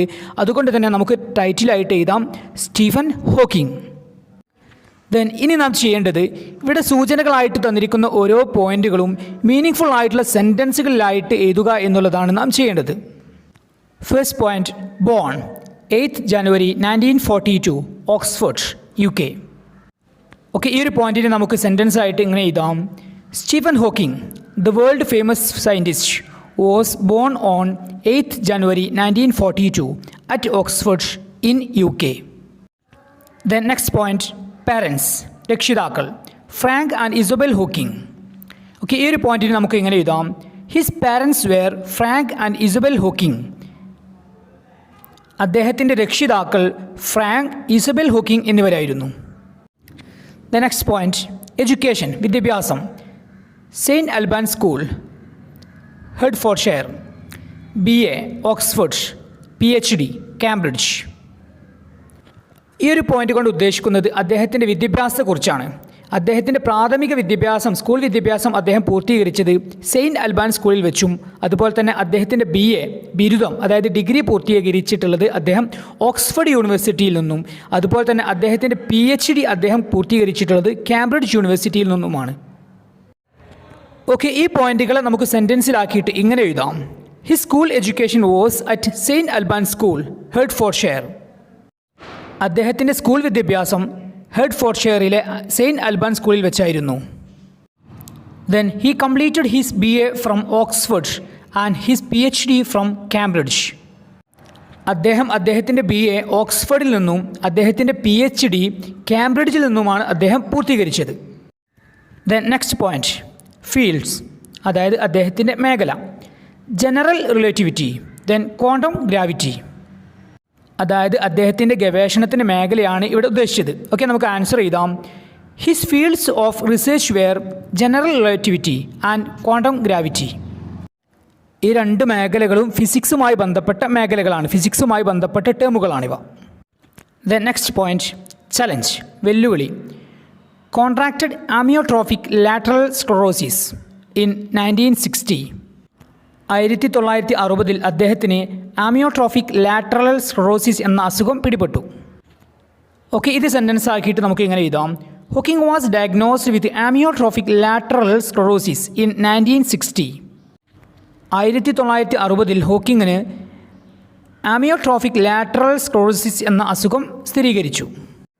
ദ നെക്സ്റ്റ് പോയിന്റ്, പ്രൊഫഷൻ, അദ്ദേഹത്തിൻ്റെ ജോലി, professor of gravitational physics at Cambridge in 1977. Okay, ഈ ഒരു പോയിന്റിനെ നമുക്ക് സെൻറ്റൻസ് ആക്കിയിട്ട് ഇങ്ങനെ എഴുതാം. He was a professor of gravitational physics at Cambridge in 1977. 1977 അദ്ദേഹം കാംബ്രിഡ്ജിൽ ഫിസിക്സിലെ ഒരു പ്രൊഫസറായിരുന്നു. The next point, works, a brief history of time 1988, super space and super gravity 1981, The Very Early Universe 1983, The Universe in a Nutshell 2001. ഇവിടെ works ആയിട്ട് തന്നിട്ടുള്ളത് അദ്ദേഹം പൂർത്തീകരിച്ച പുസ്തകങ്ങളുടെ പേരാണ് ഇവിടെ വർക്ക്സ് ആയിട്ട് തന്നിട്ടുള്ളത്. ഇതിനെ നമുക്ക് സെൻറ്റൻസിലാക്കിയിട്ട് ഇങ്ങനെ എഴുതാം. His most famous books includes A brief history of time 1988, super space and super gravity 1981, The Very Early Universe 1983 and The Universe in a Nutshell 2001. ഇവിടെ ശ്രദ്ധിക്കുക, ഇവിടെ നാം അവസാനമായിട്ട് എഴുതിയിട്ടുള്ള പുസ്തകത്തിൻ്റെ പേരിന് മുമ്പായിട്ട് ആൻഡ് എന്ന കൺജങ്ഷൻ ഉപയോഗിച്ചിട്ടുണ്ടായിരിക്കണം. The next point, awards and honours, അവാർഡുകളും ബഹുമതികളും. Kaplan medal 2006, presidential medal of freedom 2009. Okay, ഈ ഒരു പോയിന്റിനെ നമുക്ക് സെൻറ്റൻസിലാക്കിയിട്ട് ഇങ്ങനെ എഴുതാം. He was given many awards and honours. അദ്ദേഹത്തിന് നിരവധി അവാർഡുകളും ബഹുമതികളും ലഭിച്ചു. In 2006 he was given the Kaplan medal and he received the presidential medal of freedom in 2009. The next point, children, കുട്ടികൾ. Timothy Hawking, Lucy Hawking, Robert Hawking. His children are Timothy Hawking, Lucy Hawking and Robert Hawking. അദ്ദേഹത്തിൻ്റെ കുട്ടികൾ Timothy Hawking, Lucy Hawking, Robert Hawking എന്നിവരായിരുന്നു. The next point, spouse, ഭാര്യ. Jane Hawking, Elaine Mason. Stephen Hawking 2 വിവാഹം കഴിച്ചിട്ടുണ്ട്. അതുകൊണ്ട് തന്നെ ഇവിടെ 2 ഭാര്യമാരുടെ പേരും തന്നിട്ടുണ്ട്. ഓക്കെ, ഇതിനെ നമുക്ക് സെൻറ്റൻസിലാക്കിയിട്ട് ഇങ്ങനെ എഴുതാം. He married twice. His wifes were Jane Hawking and Elaine Mason. അദ്ദേഹം 2 വിവാഹങ്ങൾ കഴിച്ചിട്ടുണ്ട്. ജെയിൻ ഹോക്കിംഗ്, എലൈൻ മേഷൻ എന്നിവരായിരുന്നു അദ്ദേഹത്തിൻ്റെ ഭാര്യമാർ. നെക്സ്റ്റ് പോയിന്റ്, ഡൈഡ്, മരണം. 14th March 2018, Cambridge, UK. Then ഈ ഒരു പോയിന്റിനെ നമുക്ക് സെൻറ്റൻസിലാക്കിയിട്ട് ഇങ്ങനെ എഴുതാം. He died on 14th March 2018 at Cambridge in UK. Then ഈ ഒരു പ്രൊഫൈലിൻ്റെ അവസാന ഭാഗത്തിലൂടെ നമുക്ക് ഇങ്ങനെ എഴുതാം. His life has inspired thousands of differently abled people around the world. അദ്ദേഹത്തിൻ്റെ ജീവിതം ലോകത്തിൻ്റെ വിവിധ ഭാഗങ്ങളിലുള്ള ഭിന്നശേഷിക്കാരായ വൈകല്യമുള്ള ആളുകൾക്ക് വലിയ പ്രചോദനം നൽകിയിട്ടുണ്ട്. ഓക്കെ, പ്രിയപ്പെട്ട വിദ്യാർത്ഥികളെ, ഇനി നമുക്കറിയാം പ്രൊഫൈൽ നാം തയ്യാറാക്കുന്ന സമയത്ത് ആരുടെ പ്രൊഫൈലാണോ നാം എഴുതുന്നത് അദ്ദേഹത്തിൻ്റെ പേര് ടൈറ്റിലായിട്ട് എഴുതുകയും അതിനുശേഷം ക്വസ്റ്റ്യനിൽ സൂചനകളായിട്ട് തന്നിരിക്കുന്ന ഓരോ പോയിന്റുകളും സെൻറ്റൻസിലാക്കിയിട്ട് ഒരു പാരഗ്രാഫ് രൂപത്തിൽ എഴുതുകയുമാണ് ചെയ്യേണ്ടത്. ഓക്കെ, നമുക്ക് ഇങ്ങനെ സ്റ്റീഫൻ ഹോക്കിങ്ങിൻ്റെ പ്രൊഫൈൽ എഴുതാം. Then next question number 22. Maggie in The Price of Flowers reveals her unique personality in the story. Attempt a character sketch of Maggie in your own words. The Price of Flowers എന്ന കഥയിലൂടെ Maggi അവളുടെ അതുല്യമായ വ്യക്തിത്വം വെളിപ്പെടുത്തുന്നുണ്ട്. Then question ഇതാണ്, attempt a character sketch of Maggie in your own words. നിങ്ങളുടേതായ വാക്കിലൂടെ മാഗിയുടെ character sketch തയ്യാറാക്കുക. അതായത് the price of flowers എന്ന കഥയിലെ പ്രധാന കഥാപാത്രമായിട്ടുള്ള മാഗിയുടെ ക്യാരക്ടർ സ്കെച്ച് തയ്യാറാക്കുവാനാണ് നമ്മോട് ഇവിടെ ചോദിച്ചിട്ടുള്ളത്. ഓക്കെ, നമുക്ക് മാഗിയുടെ ക്യാരക്ടർ സ്കെച്ച് ഇങ്ങനെ എഴുതാം. എങ്ങനെയാണ് ഒരു ക്യാരക്ടർ സ്കെച്ച് തയ്യാറാക്കുക എന്നുള്ളതും അതുപോലെ തന്നെ മാഗിയുടെ ക്യാരക്ടർ സ്കെച്ചും ഇതിനു മുമ്പേ നാം വളരെ വിശദമായിട്ട് തന്നെ ഡിസ്കസ് ചെയ്തിട്ടുണ്ടായിരുന്നു. അതായത് ഒരാളുടെ ക്യാരക്ടർ സ്കെച്ച് നാം തയ്യാറാക്കുന്ന സമയത്ത് അവരെക്കുറിച്ച് നമുക്കറിയാവുന്ന ഏകദേശം എല്ലാ കാര്യങ്ങളും നമുക്ക് ആ ഒരു ക്യാരക്ടർ സ്കെച്ചിൽ ഉൾപ്പെടുത്താം. The next question number 23. His first flight discusses the story of a young seagull who was afraid to make his first flight and how the seagull's parents guided him into action, equipping him to face the challenges of life. പറക്കാൻ പേടിയായിരുന്ന ഒരു young seagull, ഒരു കുട്ടിക്കടൽക്കാക്കയെ എങ്ങനെയാണ് അതിൻ്റെ രക്ഷിതാക്കൾ പറക്കുന്നതിന് വേണ്ടി പ്രോത്സാഹിപ്പിച്ചത് എന്നുള്ളതും അതുപോലെ തന്നെ ജീവിതത്തിലെ വെല്ലുവിളികളെ നേരിടാൻ എങ്ങനെ തയ്യാറാകണം എന്നതിനെക്കുറിച്ചാണ് ഹിസ് ഫസ്റ്റ് ഫ്ലൈറ്റ് എന്ന കഥ ഡിസ്കസ് ചെയ്യുന്നത്. ദെൻ ക്വസ്റ്റ്യൻ ഇതാണ്, have you ever felt or understood the role of your parents in making you what you have today. ഇന്നത്തെ നിലയിൽ നിങ്ങൾ എത്തിച്ചേർന്നതിന് പിന്നിലെ നിങ്ങളുടെ രക്ഷിതാക്കളുടെ പങ്കിനെക്കുറിച്ച് നിങ്ങൾ ചിന്തിച്ചിട്ടുണ്ടോ? Write your experience in a paragraph. ഒരു പാരഗ്രാഫ് രൂപത്തിൽ നിങ്ങളുടെ ആ ഒരു എക്സ്പീരിയൻസ് വിവരിക്കുക. അതായത് നമുക്കറിയാം ഹിസ് ഫസ്റ്റ് ഫ്ലൈറ്റ് എന്ന കഥയിലൂടെ പറയുന്നത് എങ്ങനെയാണ് രക്ഷിതാക്കൾ കുട്ടിക്കടൽക്കാക്കയെ, പറക്കാൻ പേടിയായിരുന്ന ഒരു കുട്ടിക്കടൽക്കാക്കയെ പറക്കുന്നതിന് വേണ്ടി അവർ എന്തൊക്കെ കാര്യങ്ങളാണ് ചെയ്തത് എന്നതിനെക്കുറിച്ചാണ് ഹിസ് ഫസ്റ്റ് ഫ്ലൈറ്റ് എന്ന കഥയിലൂടെ പറയുന്നത്. ഇനി നമ്മോടുള്ള ചോദ്യം ഇതാണ്, ഇന്ന് നാം എന്താണോ ആ ഒരു നിലയിൽ നാം എത്തിച്ചേർന്നതിന് പിന്നിലെ നമ്മുടെ രക്ഷിതാക്കളുടെ പങ്കിനെക്കുറിച്ച് ഒരു പാരഗ്രാഫ് എഴുതുകയാണ് ഇവിടെ നാം ചെയ്യേണ്ടത്. ഓക്കെ, നമുക്ക് ഇങ്ങനെ എഴുതാം. ഓക്കെ, ഇവിടെ ആൻസറായിട്ട് എഴുതിയിട്ടുള്ള ഈ ഒരു പാരഗ്രാഫിൽ ഉൾപ്പെടുത്തിയിട്ടുള്ളത് രക്ഷിതാക്കളുടെ പങ്കിനെക്കുറിച്ചാണ്. ഓക്കെ, വളരെ സിമ്പിൾ ലാംഗ്വേജ് ആണ് ഇവിടെ ഉപയോഗിച്ചിട്ടുള്ളത്. അതുകൊണ്ട് തന്നെ കൂടുതൽ വിശദീകരിക്കുന്നില്ല. കൂടുതൽ വിശദീകരിച്ച് കഴിഞ്ഞാൽ നമ്മുടെ സമയം അതിക്രമിച്ചേക്കാം. അതുകൊണ്ട് തന്നെ കൂടുതൽ വിശദീകരിക്കുന്നില്ല. വളരെ സിമ്പിളായിട്ടാണ് രക്ഷിതാക്കളുടെ പങ്കിനെക്കുറിച്ച് ഇവിടെ ഒരു പാരഗ്രാഫ് രൂപത്തിൽ ആൻസർ എഴുതിയിട്ടുള്ളത്. Then next question number 24. Your school is organizing a seminar on the topic Gandhiji's India and the India of today. ഗാന്ധിജിയുടെ ഇന്ത്യയും ഇന്നത്തെ ഇന്ത്യയും എന്ന വിഷയത്തെക്കുറിച്ച് നമ്മുടെ സ്കൂളിൽ ഒരു സെമിനാർ അവതരിപ്പിക്കുകയാണ്. 3 of your classmates presented papers on the topic. ഈ ഒരു വിഷയത്തെക്കുറിച്ച് നിങ്ങളുടെ സഹപാഠികളായിട്ടുള്ള 3 വിദ്യാർത്ഥികൾ പ്രബന്ധങ്ങൾ അവതരിപ്പിച്ചു. Then question ഇതാണ്, prepare a brief report of the program to be published in the school magazine. School മാഗസിനിൽ പബ്ലിഷ് ചെയ്യുന്നതിന് വേണ്ടിയിട്ട് ഈ ഒരു പ്രോഗ്രാമിൻ്റെ സെമിനാർ റിപ്പോർട്ട് തയ്യാറാക്കുക. അതായത് ഗാന്ധിജിയുടെ ഇന്ത്യയും ഇന്നത്തെ ഇന്ത്യയും എന്ന വിഷയത്തെക്കുറിച്ച് നമ്മുടെ സ്കൂളിൽ ഒരു സെമിനാർ അവതരണം നടക്കുകയാണ്. ആ ഒരു പ്രോഗ്രാമിൽ നമ്മുടെ ക്ലാസ്മേറ്റ് ആയിട്ടുള്ള നമ്മുടെ സഹപാഠികളായിട്ടുള്ള 3 വിദ്യാർത്ഥികൾ പ്രബന്ധങ്ങൾ അവതരിപ്പിക്കുകയാണ്. ആ ഒരു വിഷയത്തെക്കുറിച്ച് പ്രബന്ധങ്ങൾ അവതരിപ്പിക്കുകയാണ്. ദെൻ ഇവിടെ നമ്മോട് ചോദിച്ചിട്ടുള്ളത് സ്കൂൾ മാഗസിനിൽ പബ്ലിഷ് ചെയ്യുന്നതിന് വേണ്ടിയിട്ട് ആ ഒരു പ്രോഗ്രാമിൻ്റെ ആ ഒരു സെമിനാറിൻ്റെ ഒരു സെമിനാർ റിപ്പോർട്ട് തയ്യാറാക്കിയിട്ട് എഴുതാനാണ് ഇവിടെ നമ്മോട് ചോദിച്ചിട്ടുള്ളത്. ഓക്കെ, നമുക്ക് ഇങ്ങനെ എഴുതാം. ഇവിടെ ആൻസർ എഴുതുന്ന സമയത്ത് ശ്രദ്ധിക്കുക, സെമിനാർ റിപ്പോർട്ട് തയ്യാറാക്കുന്ന സമയത്ത് ആദ്യം തന്നെ നാം ഒരു ടൈറ്റിലാണ് എഴുതേണ്ടത്. ഓക്കെ, നമുക്ക് ഇങ്ങനെ എഴുതാം. Conducted A seminar on Gandhiji's India and India of today. Then സാധാരണയായിട്ട് സെമിനാർ റിപ്പോർട്ടുമായി ബന്ധപ്പെട്ട ചോദ്യങ്ങളുടെ കൂടെ തന്നെ അതുമായി ബന്ധപ്പെട്ട ആ ഒരു പ്രോഗ്രാമുമായി ബന്ധപ്പെട്ട സൂചനകളും തരാറുണ്ട്. ഇവിടെ അങ്ങനെയുള്ള സൂചനകളും തന്നിട്ടില്ല എന്നതുകൊണ്ട് തന്നെ നമ്മുടേതായ രീതിയിൽ നമുക്ക് ആ ഒരു സെമിനാർ റിപ്പോർട്ട് തയ്യാറാക്കാം. ഇവിടെ എഴുതുന്ന സമയത്ത് ശ്രദ്ധിക്കുക, 3 സെമിനാർ പ്രസൻറ്റേഷനാണ് ഇവിടെ നടന്നിട്ടുള്ളത്. അതുകൊണ്ട് തന്നെ നമുക്ക് ഇഷ്ടമുള്ള ഏതെങ്കിലും പേര് എഴുതിയിട്ട് അവർ അവതരിപ്പിച്ച ആ ഒരു സെമിനാർ റിപ്പോർട്ടിനെ കുറിച്ചുള്ള കാര്യങ്ങളും നമുക്ക് അതിൽ ഉൾപ്പെടുത്താം. ഓക്കെ, ഈ ഒരു സെമിനാർ റിപ്പോർട്ട് നമുക്ക് ഇങ്ങനെ എഴുതി തയ്യാറാക്കാം. ദെൻ ഇവിടെ സെമിനാർ വിഷയമായിട്ട് തന്നിട്ടുള്ളത് ഗാന്ധിജിയുടെ ഇന്ത്യയും ഇന്നത്തെ ഇന്ത്യയും എന്ന വിഷയമാണ് നമ്മുടെ സെമിനാർ ടോപ്പിക്കായിട്ട് തന്നിട്ടുള്ളത്. ദെൻ 3 വിദ്യാർത്ഥികളും സെമിനാർ റിപ്പോർട്ട് തയ്യാറാക്കുന്ന സമയത്ത് സെമിനാർ പേപ്പർ പ്രസൻറ്റ് ചെയ്യുന്ന സമയത്ത് ഈ ഒരു വിഷയത്തെക്കുറിച്ചായിരിക്കും, അതായത് ഗാന്ധിജിയുടെ ഇന്ത്യയും ഇന്നത്തെ ഇന്ത്യയും എന്ന വിഷയത്തെക്കുറിച്ചായിരിക്കും അവർ സെമിനാർ അവതരിപ്പിച്ചിട്ടുണ്ടായിരിക്കുക. ദെൻ അതുമായി ബന്ധപ്പെട്ട റിപ്പോർട്ടായിരിക്കണം നാം എഴുതേണ്ടത്. ഓക്കെ, സെമിനാർ റിപ്പോർട്ട് നമുക്ക് ഇങ്ങനെ തയ്യാറാക്കാം. The next question number 25. Selfless citizens like Hassan can help in any disaster or epidemic. ഏതൊരു ഡിസാസ്റ്റർ, ഒരു ദുരന്തവും ദെൻ എപ്പിഡമിക്, മഹാമാരിയും ഇവ ഉണ്ടാകുന്ന സമയത്ത് ഹസനെ പോലെയുള്ള നിസ്വാർത്ഥരായിട്ടുള്ള ആളുകൾക്ക് സഹായങ്ങൾ ചെയ്യാൻ സാധിക്കും. Then you notice that to handle COVID-19, the government has imposed several restrictions on people and advised them to follow health and safety protocols. COVID-19 എന്ന മഹാമാരിയെ കൈകാര്യം ചെയ്യുന്നതിന് വേണ്ടി ഗവൺമെൻറ് ജനങ്ങളുടെ മേൽ പല നിയന്ത്രണങ്ങളും ഏർപ്പെടുത്തുകയും അവരോട് ആരോഗ്യപരവും സുരക്ഷാപരവുമായിട്ടുള്ള പ്രോട്ടോകോൾസ് പാലിക്കണമെന്ന് ഉപദേശിക്കുകയും ചെയ്യുന്നുണ്ട്.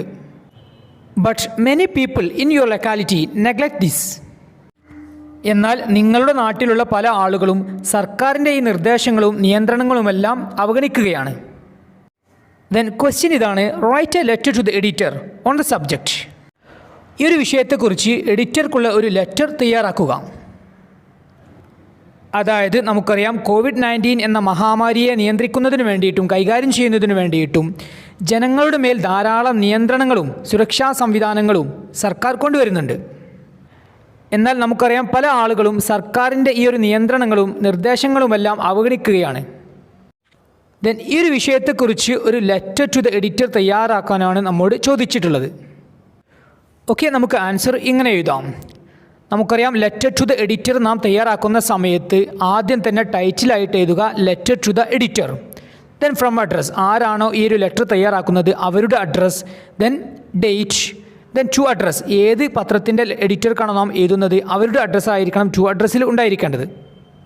Then salutation, dear sir. ദെൻ സബ്ജക്റ്റായിട്ട് നാം എഴുതേണ്ടത് ഏത് വിഷയത്തെക്കുറിച്ചാണോ നാം ഈ ഒരു ലെറ്റർ ടു ദ എഡിറ്റർ തയ്യാറാക്കുന്നത് ആ ഒരു വിഷയമായിരിക്കണം നാം സബ്ജക്റ്റായിട്ട് എഴുതേണ്ടത്. ഓക്കെ, നമുക്ക് ഇവിടെ എഴുതാം keeping safety protocols. Then content part of the letter to the editor. ഇവിടെ നാം എഴുതേണ്ടത് ഈ ഒരു വിഷയവുമായി ബന്ധപ്പെട്ട് നമുക്ക് അവരെ അറിയിക്കാനുള്ള കാര്യങ്ങളും നമ്മുടെ നിർദ്ദേശങ്ങളും, ദെൻ അതുമായി ബന്ധപ്പെട്ട് നമുക്ക് അവരോട് നൽകാനുള്ള റിക്വസ്റ്റ്, നമ്മുടെ അപേക്ഷയും ഈ ഒരു ലെറ്റർ ടു ദ എഡിറ്ററിൻ്റെ കണ്ടന്റ് ഭാഗത്തിൽ നമുക്ക് എഴുതാം. ഓക്കെ, ഈ രൂപത്തിൽ നമുക്ക് ലെറ്റർ ടു ദ എഡിറ്റർ ഇവിടെ എഴുതാം. ഓക്കെ, പ്രിയപ്പെട്ട വിദ്യാർത്ഥികളെ, വളരെ സിമ്പിളായിട്ടുള്ള വളരെ ലളിതമായിട്ടുള്ള പെട്ടെന്ന് തന്നെ നമുക്ക് വായിച്ച് മനസ്സിലാക്കാൻ സാധിക്കുന്ന രീതിയിലുള്ള ഭാഷയാണ് ഈ ഒരു ലെറ്റർ ടു ദ എഡിറ്ററിൽ ഉപയോഗിച്ചിട്ടുള്ളത്. The next question number 26. You are appointed as a tourist guide on the island of Kandavu. Kandavu island, Kandavu എന്ന ദ്വീപിലെ ഒരു ടൂറിസ്റ്റ് ഗൈഡായിട്ട് നിങ്ങളെ നിയമിച്ചിട്ടുണ്ട്. Then a group of tourist have landed there for the first time. ഒരു കൂട്ടം ടൂറിസ്റ്റുകൾ Kandavu ഐലൻഡിൽ ആദ്യമായിട്ട് എത്തിച്ചേർന്നിട്ടുണ്ട്. ദെൻ ക്വസ്റ്റ്യൻ ഇതാണ്, how would you welcome them? നിങ്ങൾ അവരെ എങ്ങനെ സ്വാഗതം ചെയ്യും? അതായത് കണ്ടാവു ദ്വീപിലേക്ക് വന്നിട്ടുള്ള ആദ്യമായിട്ട് അവിടെ എത്തിച്ചേർന്നിട്ടുള്ള ആ ഒരു ടൂറിസ്റ്റുകളെ നിങ്ങൾ എങ്ങനെ സ്വാഗതം ചെയ്യും? Then prepare the script of the speech you will make to introduce the new entrants to the island.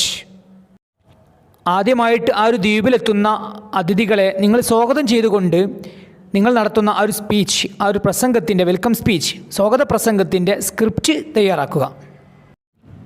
അതായത് കണ്ടാവു എന്ന ദ്വീപിലുള്ള ഒരു ടൂറിസ്റ്റ് ഗൈഡാണ് നാം.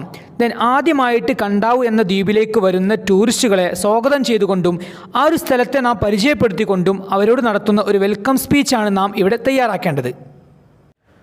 ഓക്കെ പ്രിയപ്പെട്ട വിദ്യാർത്ഥികളെ, കണ്ടാവു എന്ന ദ്വീപിലേക്ക് വരുന്ന ടൂറിസ്റ്റുകളെ വെൽക്കം ചെയ്തുകൊണ്ട് നാം നടത്തുന്ന ആ ഒരു സ്പീച്ച് നമുക്ക് ഇങ്ങനെ എഴുതാം. ഈ ഒരു വെൽക്കം സ്പീച്ചിൽ എന്തൊക്കെ കാര്യങ്ങളാണ് ഉൾപ്പെടുത്തേണ്ടത് എന്ന് നമുക്കറിയാം. അതായത് ആദ്യം തന്നെ കണ്ടാവു എന്ന ദ്വീപിലേക്ക് ആദ്യമായിട്ട് വരുന്ന ആ ഒരു ടൂറിസ്റ്റുകളെ സ്വാഗതം ചെയ്യുകയും അതിനുശേഷം കണ്ടാവു എന്ന ദ്വീപിനെക്കുറിച്ച് അവർക്ക് നാം വിവരിച്ചു കൊടുക്കുകയുമാണ് വേണ്ടത്. ദെൻ ഈ ഒരു ദ്വീപിനെക്കുറിച്ച് നാം വിവരിച്ചു കൊടുക്കുന്ന സമയത്ത് കണ്ടാവു എന്ന ദ്വീപിലുള്ള സ്ട്രേഞ്ച് റിച്വൽ, അപരിചിതമായിട്ടുള്ള ആചാരം, അതായത് ആമകളെ വിളിക്കുക എന്നുള്ള ആ ഒരു അപരിചിതമായിട്ടുള്ള ആചാരത്തെ അവർക്ക് പരിചയപ്പെടുത്തി കൊടുക്കുകയും ദെൻ ആ ഒരു ആചാരത്തിന് പിന്നിലുള്ള കഥയെ അവർക്ക് വിവരിച്ചു കൊടുക്കുകയും വേണം. ഓക്കെ പ്രിയപ്പെട്ട വിദ്യാർത്ഥികളെ, ഈ രൂപത്തിൽ നമുക്ക് ആ ഒരു വെൽക്കം സ്പീച്ച് തയ്യാറാക്കാം. അതായത് കണ്ടാവു എന്ന ദ്വീപിലേക്ക് വരുന്ന ടൂറിസ്റ്റുകളെ വെൽക്കം ചെയ്തുകൊണ്ട് ഈ രൂപത്തിൽ നമുക്ക് വെൽക്കം സ്പീച്ച് തയ്യാറാക്കാം. The next question number 27. Abdul Kalam exhorts students to be unique. Doctor APJ Abdul Kalam വിദ്യാർത്ഥികളോട് യുണീക്ക്, അതുല്യരാകുന്നതിനെക്കുറിച്ച് എക്സ്ഹോൾസ് ഊന്നി പറയുന്നുണ്ട്, അതായത് ഉപദേശിക്കുന്നുണ്ട്. ദെൻ ക്വസ്റ്റ്യൻ ഇതാണ്, you think that you are unique in many ways. നിങ്ങൾ മനസ്സിലാക്കുകയാണ് പല വിധത്തിൽ നിങ്ങൾ യുണീക്കാണ്, നിങ്ങൾ അതുല്യരാണ് എന്ന് നിങ്ങൾ മനസ്സിലാക്കുകയാണ്. Then prepare a writeup highlighting your uniqueness. നിങ്ങളുടെ അതുല്യതയെ ഉയർത്തി കാണിച്ചുകൊണ്ട് ഒരു റൈറ്റപ്പ് തയ്യാറാക്കുക. അതായത് ഐ വിൽ ഫ്ലൈ എന്ന സ്പീച്ചിലൂടെ ഡോക്ടർ APJ അബ്ദുൽ കലാം വിദ്യാർത്ഥികളോട് യുണീക്കാകാൻ, അതായത് അതുല്യരാകാൻ അദ്ദേഹം ഉദ്ബോധിപ്പിക്കുന്നുണ്ട്, അതായത് അദ്ദേഹം ഉപദേശിക്കുന്നുണ്ട്. അതായത് വളരെ ശക്തമായിട്ട് അദ്ദേഹം വിദ്യാർത്ഥികളോട് പറയുന്നുണ്ട് ജീവിതത്തിൽ യുണീക്കാകണം എന്ന് വളരെ ശക്തമായിട്ട് തന്നെ doctor APJ Abdul Kalam I will fly എന്ന സ്പീച്ചിലൂടെ പറയുന്നുണ്ട്. ദെൻ ക്വസ്റ്റ്യൻ ഇതാണ്, നമ്മുടെ ജീവിതത്തിൽ നാം വളരെ യുണീക്ക്, അതുല്യനാണ് എന്ന് നാം മനസ്സിലാക്കുകയാണ്. ദെൻ നമ്മുടെ അതുല്യതയെ വ്യക്തമാക്കിക്കൊണ്ടും അതിനെ ഉയർത്തി കാണിച്ചുകൊണ്ടും നാം തയ്യാറാക്കുന്ന ഒരു റൈറ്റപ്പാണ് ഇവിടെ നമ്മോട് ചോദിച്ചിട്ടുള്ളത്. ഓക്കെ, ആ ഒരു റൈറ്റപ്പ് നമുക്ക് ഇങ്ങനെ എഴുതാം.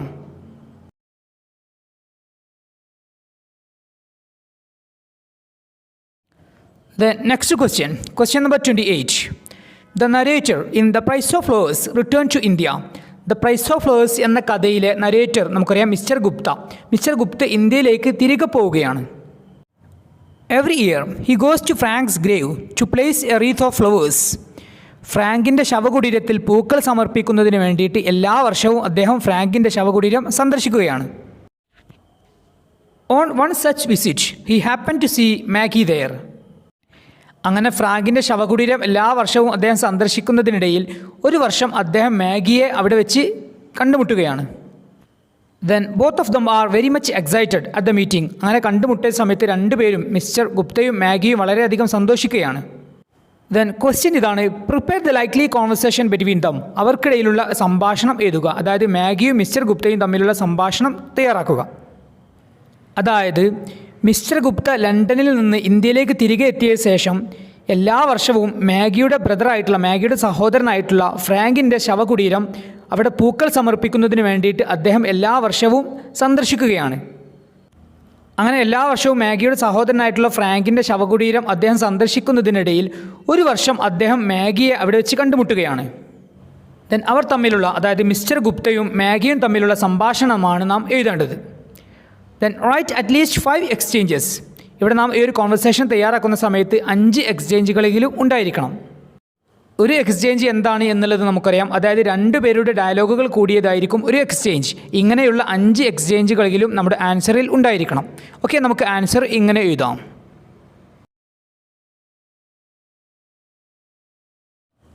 അതായത് മിസ്റ്റർ ഗുപ്തയും മാഗിയും തമ്മിലുള്ള സംഭാഷണം.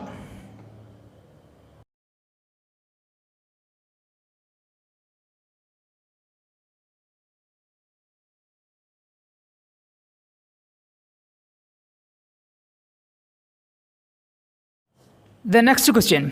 Questions 29 to 32. Answer any two questions. Each carries 6 scores. 29 മുതൽ 32 വരെയുള്ള ചോദ്യങ്ങളിൽ 4 ചോദ്യങ്ങളിൽ ഏതെങ്കിലും 2 ചോദ്യങ്ങൾക്കുള്ള ഉത്തരം എഴുതുക. ഓരോ ഉത്തരത്തിനും 6 മാർക്ക് വീതം. ഓക്കെ, 6 മാർക്കിനുള്ള ചോദ്യത്തിൻ്റെ ആൻസർ നാം എഴുതുന്ന സമയത്ത് നമ്മുടെ ആൻസർ ചുരുങ്ങിയത് ഒരു പേജെങ്കിലും ഉണ്ടായിരിക്കണം. അതായത് ഒരു പേജിലധികം നമ്മുടെ ആൻസർ ഉണ്ടായിരിക്കണം. ദെൻ ക്വസ്റ്റ്യൻസ് നോക്കാം. Question 29. The news about Hassan's selfless service during the epidemic was brought to light by Dr. H.A. Cronin, the chief physician on the Rana Ganji. Rana Ganji എന്ന ഒരു ഷിപ്പിൽ, ആ ഒരു കപ്പലിൽ സ്മാൾ പോക്സ് വസൂരി എന്ന പകർച്ചവ്യാധി ഉണ്ടായ സമയത്ത് ഹസൻ ചെയ്തിട്ടുള്ള നിസ്വാർത്ഥമായിട്ടുള്ള സേവനത്തെക്കുറിച്ചുള്ള കാര്യങ്ങൾ കപ്പലിലെ ഡോക്ടറായിരുന്ന ഡോക്ടർ H.A. ക്രോണിൻ എല്ലാവരെയും അറിയിക്കുകയാണ്. ദെൻ ക്വസ്റ്റ്യൻ ഇതാണ്. You wish to conduct an interview with Hasan for the school magazine. School മാഗസിന് വേണ്ടി നിങ്ങൾ ഹസനെ ഇൻ്റർവ്യൂ ചെയ്യുകയാണ്. Then prepare at least 6 questions for the interview. ആ ഒരു ഇൻ്റർവ്യൂവിന് വേണ്ടിയുള്ള 6 ചോദ്യങ്ങൾ തയ്യാറാക്കുക. അതായത് the serang of Rana Ganji എന്ന ചാപ്റ്ററിൽ ഹസൻ ചെയ്തിട്ടുള്ള നിസ്വാർത്ഥമായിട്ടുള്ള സേവനങ്ങളെക്കുറിച്ച് ഡോക്ടർ H.A. ക്രോണിൻ പറയുന്നുണ്ട്. കപ്പൽ യാത്രക്കിടയിൽ ധാരാളം കപ്പൽ ജോലിക്കാർക്ക് വസൂരി എന്ന മാരകമായിട്ടുള്ള അസുഖം പിടിപെടുകയും ആ ഒരു സമയത്ത് ഹസൻ ചെയ്തിട്ടുള്ള നിസ്വാർത്ഥമായിട്ടുള്ള സേവനങ്ങളെക്കുറിച്ച് doctor H.A. Cronin the serang of Rana Ganji എന്ന ഒരു കഥയിലൂടെ പറയുന്നുണ്ട്. ദെൻ ഹസൻ ചെയ്തിട്ടുള്ള ഈ ഒരു നിസ്വാർത്ഥമായിട്ടുള്ള സേവനങ്ങളെക്കുറിച്ച് നാം അറിയുകയും അതിനുശേഷം സ്കൂൾ മാഗസിന് വേണ്ടിയിട്ട് ഹസനുമായി നാം നടത്തുന്ന ഒരു ഇൻ്റർവ്യൂ ആണ് ഇവിടെ നമ്മോട് എഴുതാനായിട്ട് പറഞ്ഞിട്ടുള്ളത്. 6 ചോദ്യമാണ് ഇവിടെ നാം എഴുതേണ്ടത്. അതായത് ഹസനോട് നാം ചോദിക്കുന്ന 6 ചോദ്യങ്ങൾ. ദെൻ ഇവിടെ നാം ശ്രദ്ധിക്കുക, ഇവിടെ റെസ്പോൺസ് എഴുതാൻ നമ്മോട് പറഞ്ഞിട്ടില്ല. അതായത് ഹസൻ തിരികെ നമുക്ക് നൽകുന്ന മറുപടി എഴുതാൻ നമ്മോട് പറഞ്ഞിട്ടില്ല. അതുകൊണ്ട് തന്നെ ഇവിടെ നാം 6 ചോദ്യങ്ങൾ മാത്രം എഴുതിയാൽ മതിയാകും. ഓക്കെ പ്രിയപ്പെട്ട വിദ്യാർത്ഥികളെ, ഹസനോട് നമുക്ക് ഇങ്ങനെയുള്ള 6 ചോദ്യങ്ങൾ ചോദിക്കാം.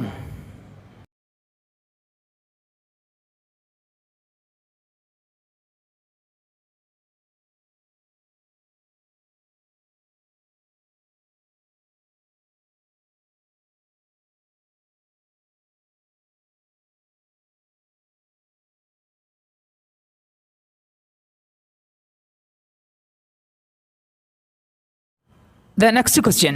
Question number 30. Imagine that you are a reporter of a daily and a friend of Captain Joyce, who flew the air balloon in the trip of Lihola.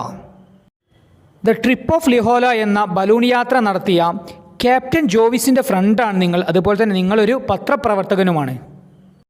Jovees give you a detailed description of the thrilling journey to be published in your daily.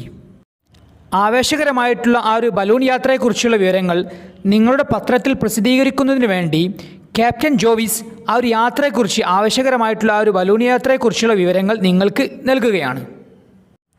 Then question ഇതാണ്. Prepare A news paper report about the journey. ആ ഒരു യാത്രയെക്കുറിച്ചുള്ള ഒരു news paper report തയ്യാറാക്കുക. അതായത് the trip of ലിഹോല എന്ന ചാപ്റ്ററിലൂടെ ലിഹോല എന്ന hot air ബലൂണിലൂടെയുള്ള യാത്രയെക്കുറിച്ച് വിശദീകരിക്കുന്നുണ്ട്. ആ ഒരു യാത്രയുടെ ന്യൂസ് പേപ്പർ റിപ്പോർട്ടാണ് ഇവിടെ നാം തയ്യാറാക്കേണ്ടത്.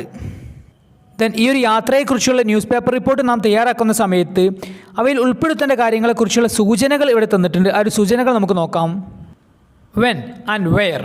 ആ ഒരു യാത്ര വെൻ എപ്പോഴായിരുന്നു, ആൻഡ് വെയർ എവിടെ വെച്ചായിരുന്നു. Then heading. തീർച്ചയായിട്ടും നമുക്കറിയാം ന്യൂസ് പേപ്പർ റിപ്പോർട്ട് നാം തയ്യാറാക്കുന്ന സമയത്ത് ഹെഡിങ് ഉണ്ടായിരിക്കണം. Then preparing the balloon. ആ ഒരു ബലൂണിനെ, ഹോട്ട് എയർ ബലൂണിനെ സജ്ജമാക്കുന്നതിനെക്കുറിച്ച്, തയ്യാറാക്കുന്നതിനെക്കുറിച്ച്. Then the flight. ആ ഒരു യാത്രയെക്കുറിച്ച്. Then the aerial view. ആകാശ കാഴ്ചകളെക്കുറിച്ച്. Then landing. ആ ലാൻഡ് ചെയ്യുന്നതിനെക്കുറിച്ച്. Then remarks of viewers. കാഴ്ചക്കാരുടെ അഭിപ്രായങ്ങൾ. ഇവയൊക്കെ ഉൾപ്പെടുത്തിക്കൊണ്ടായിരിക്കണം നാം ആ ഒരു ന്യൂസ് പേപ്പർ റിപ്പോർട്ട് തയ്യാറാക്കേണ്ടത്. ഓക്കെ, നമുക്ക് ഇങ്ങനെ എഴുതാം. ഓക്കെ, നമുക്കറിയാം ന്യൂസ് പേപ്പർ റിപ്പോർട്ട് നാം തയ്യാറാക്കുന്ന സമയത്ത് ആദ്യം തന്നെ ടൈറ്റിലായിരിക്കണം ഉണ്ടായിരിക്കേണ്ടത്. ദെൻ അതിന് ശേഷമുള്ള കാര്യങ്ങൾ നമുക്ക് ഇങ്ങനെ എഴുതാം. Then next question. Question number 31. After reading the chapter I Will Fly, you realize that you have also the same problems as the student who talked to Abdul Kalam. I Will Fly എന്ന ആ ഒരു speech വായിച്ചതിന് ശേഷം doctor APJ Abdul കലാമിനോട് ചോദ്യം ചോദിച്ചിട്ടുള്ള ആ ഒരു കുട്ടിയുടെ അതേ പ്രശ്നങ്ങൾ, അതായത് ഡോക്ടർ APJ അബ്ദുൽ കലാമിനോട് സംസാരിച്ചിട്ടുള്ള ആ ഒരു കുട്ടിയുടെ പ്രശ്നങ്ങൾ, അതേ പ്രശ്നങ്ങൾ നമുക്കുമുണ്ട് എന്ന് നാം തിരിച്ചറിയുകയാണ്. ഡോക്ടർ APJ അബ്ദുൽ കലാമിനോട് ചോദ്യം ചോദിച്ചിട്ടുള്ള ആ ഒരു കുട്ടിയുടെ പ്രശ്നങ്ങൾ എന്തൊക്കെയാണ് എന്ന് നമുക്കറിയാം. ലാക്ക് ഓഫ് കോൺഫിഡൻസ്, ആത്മവിശ്വാസത്തിൻ്റെ കുറവ്, ദെൻ ലാക്ക് ഓഫ് കറേജ്, ധൈര്യത്തിൻ്റെ കുറവ് തുടങ്ങിയവയൊക്കെയായിരുന്നു ആ ഒരു ആൺകുട്ടിയുടെ പ്രശ്നങ്ങൾ. അതേ പ്രശ്നങ്ങൾ നമുക്കുമുണ്ട് എന്ന് നാം തിരിച്ചറിയുകയാണ്. ദെൻ ക്വസ്റ്റ്യൻ ഇതാണ്: you would like to share your problems with your class teacher by email. നിങ്ങളുടെ പ്രശ്നങ്ങൾ നിങ്ങളുടെ ടീച്ചറുമായിട്ട് പങ്കുവെക്കാൻ, ഇമെയിലിലൂടെ പങ്കുവെക്കാൻ നിങ്ങൾ ആഗ്രഹിക്കുകയാണ്. ദെൻ റൈറ്റ് ദ ഇമെയിൽ, ആ ഒരു ഇമെയിൽ തയ്യാറാക്കുക.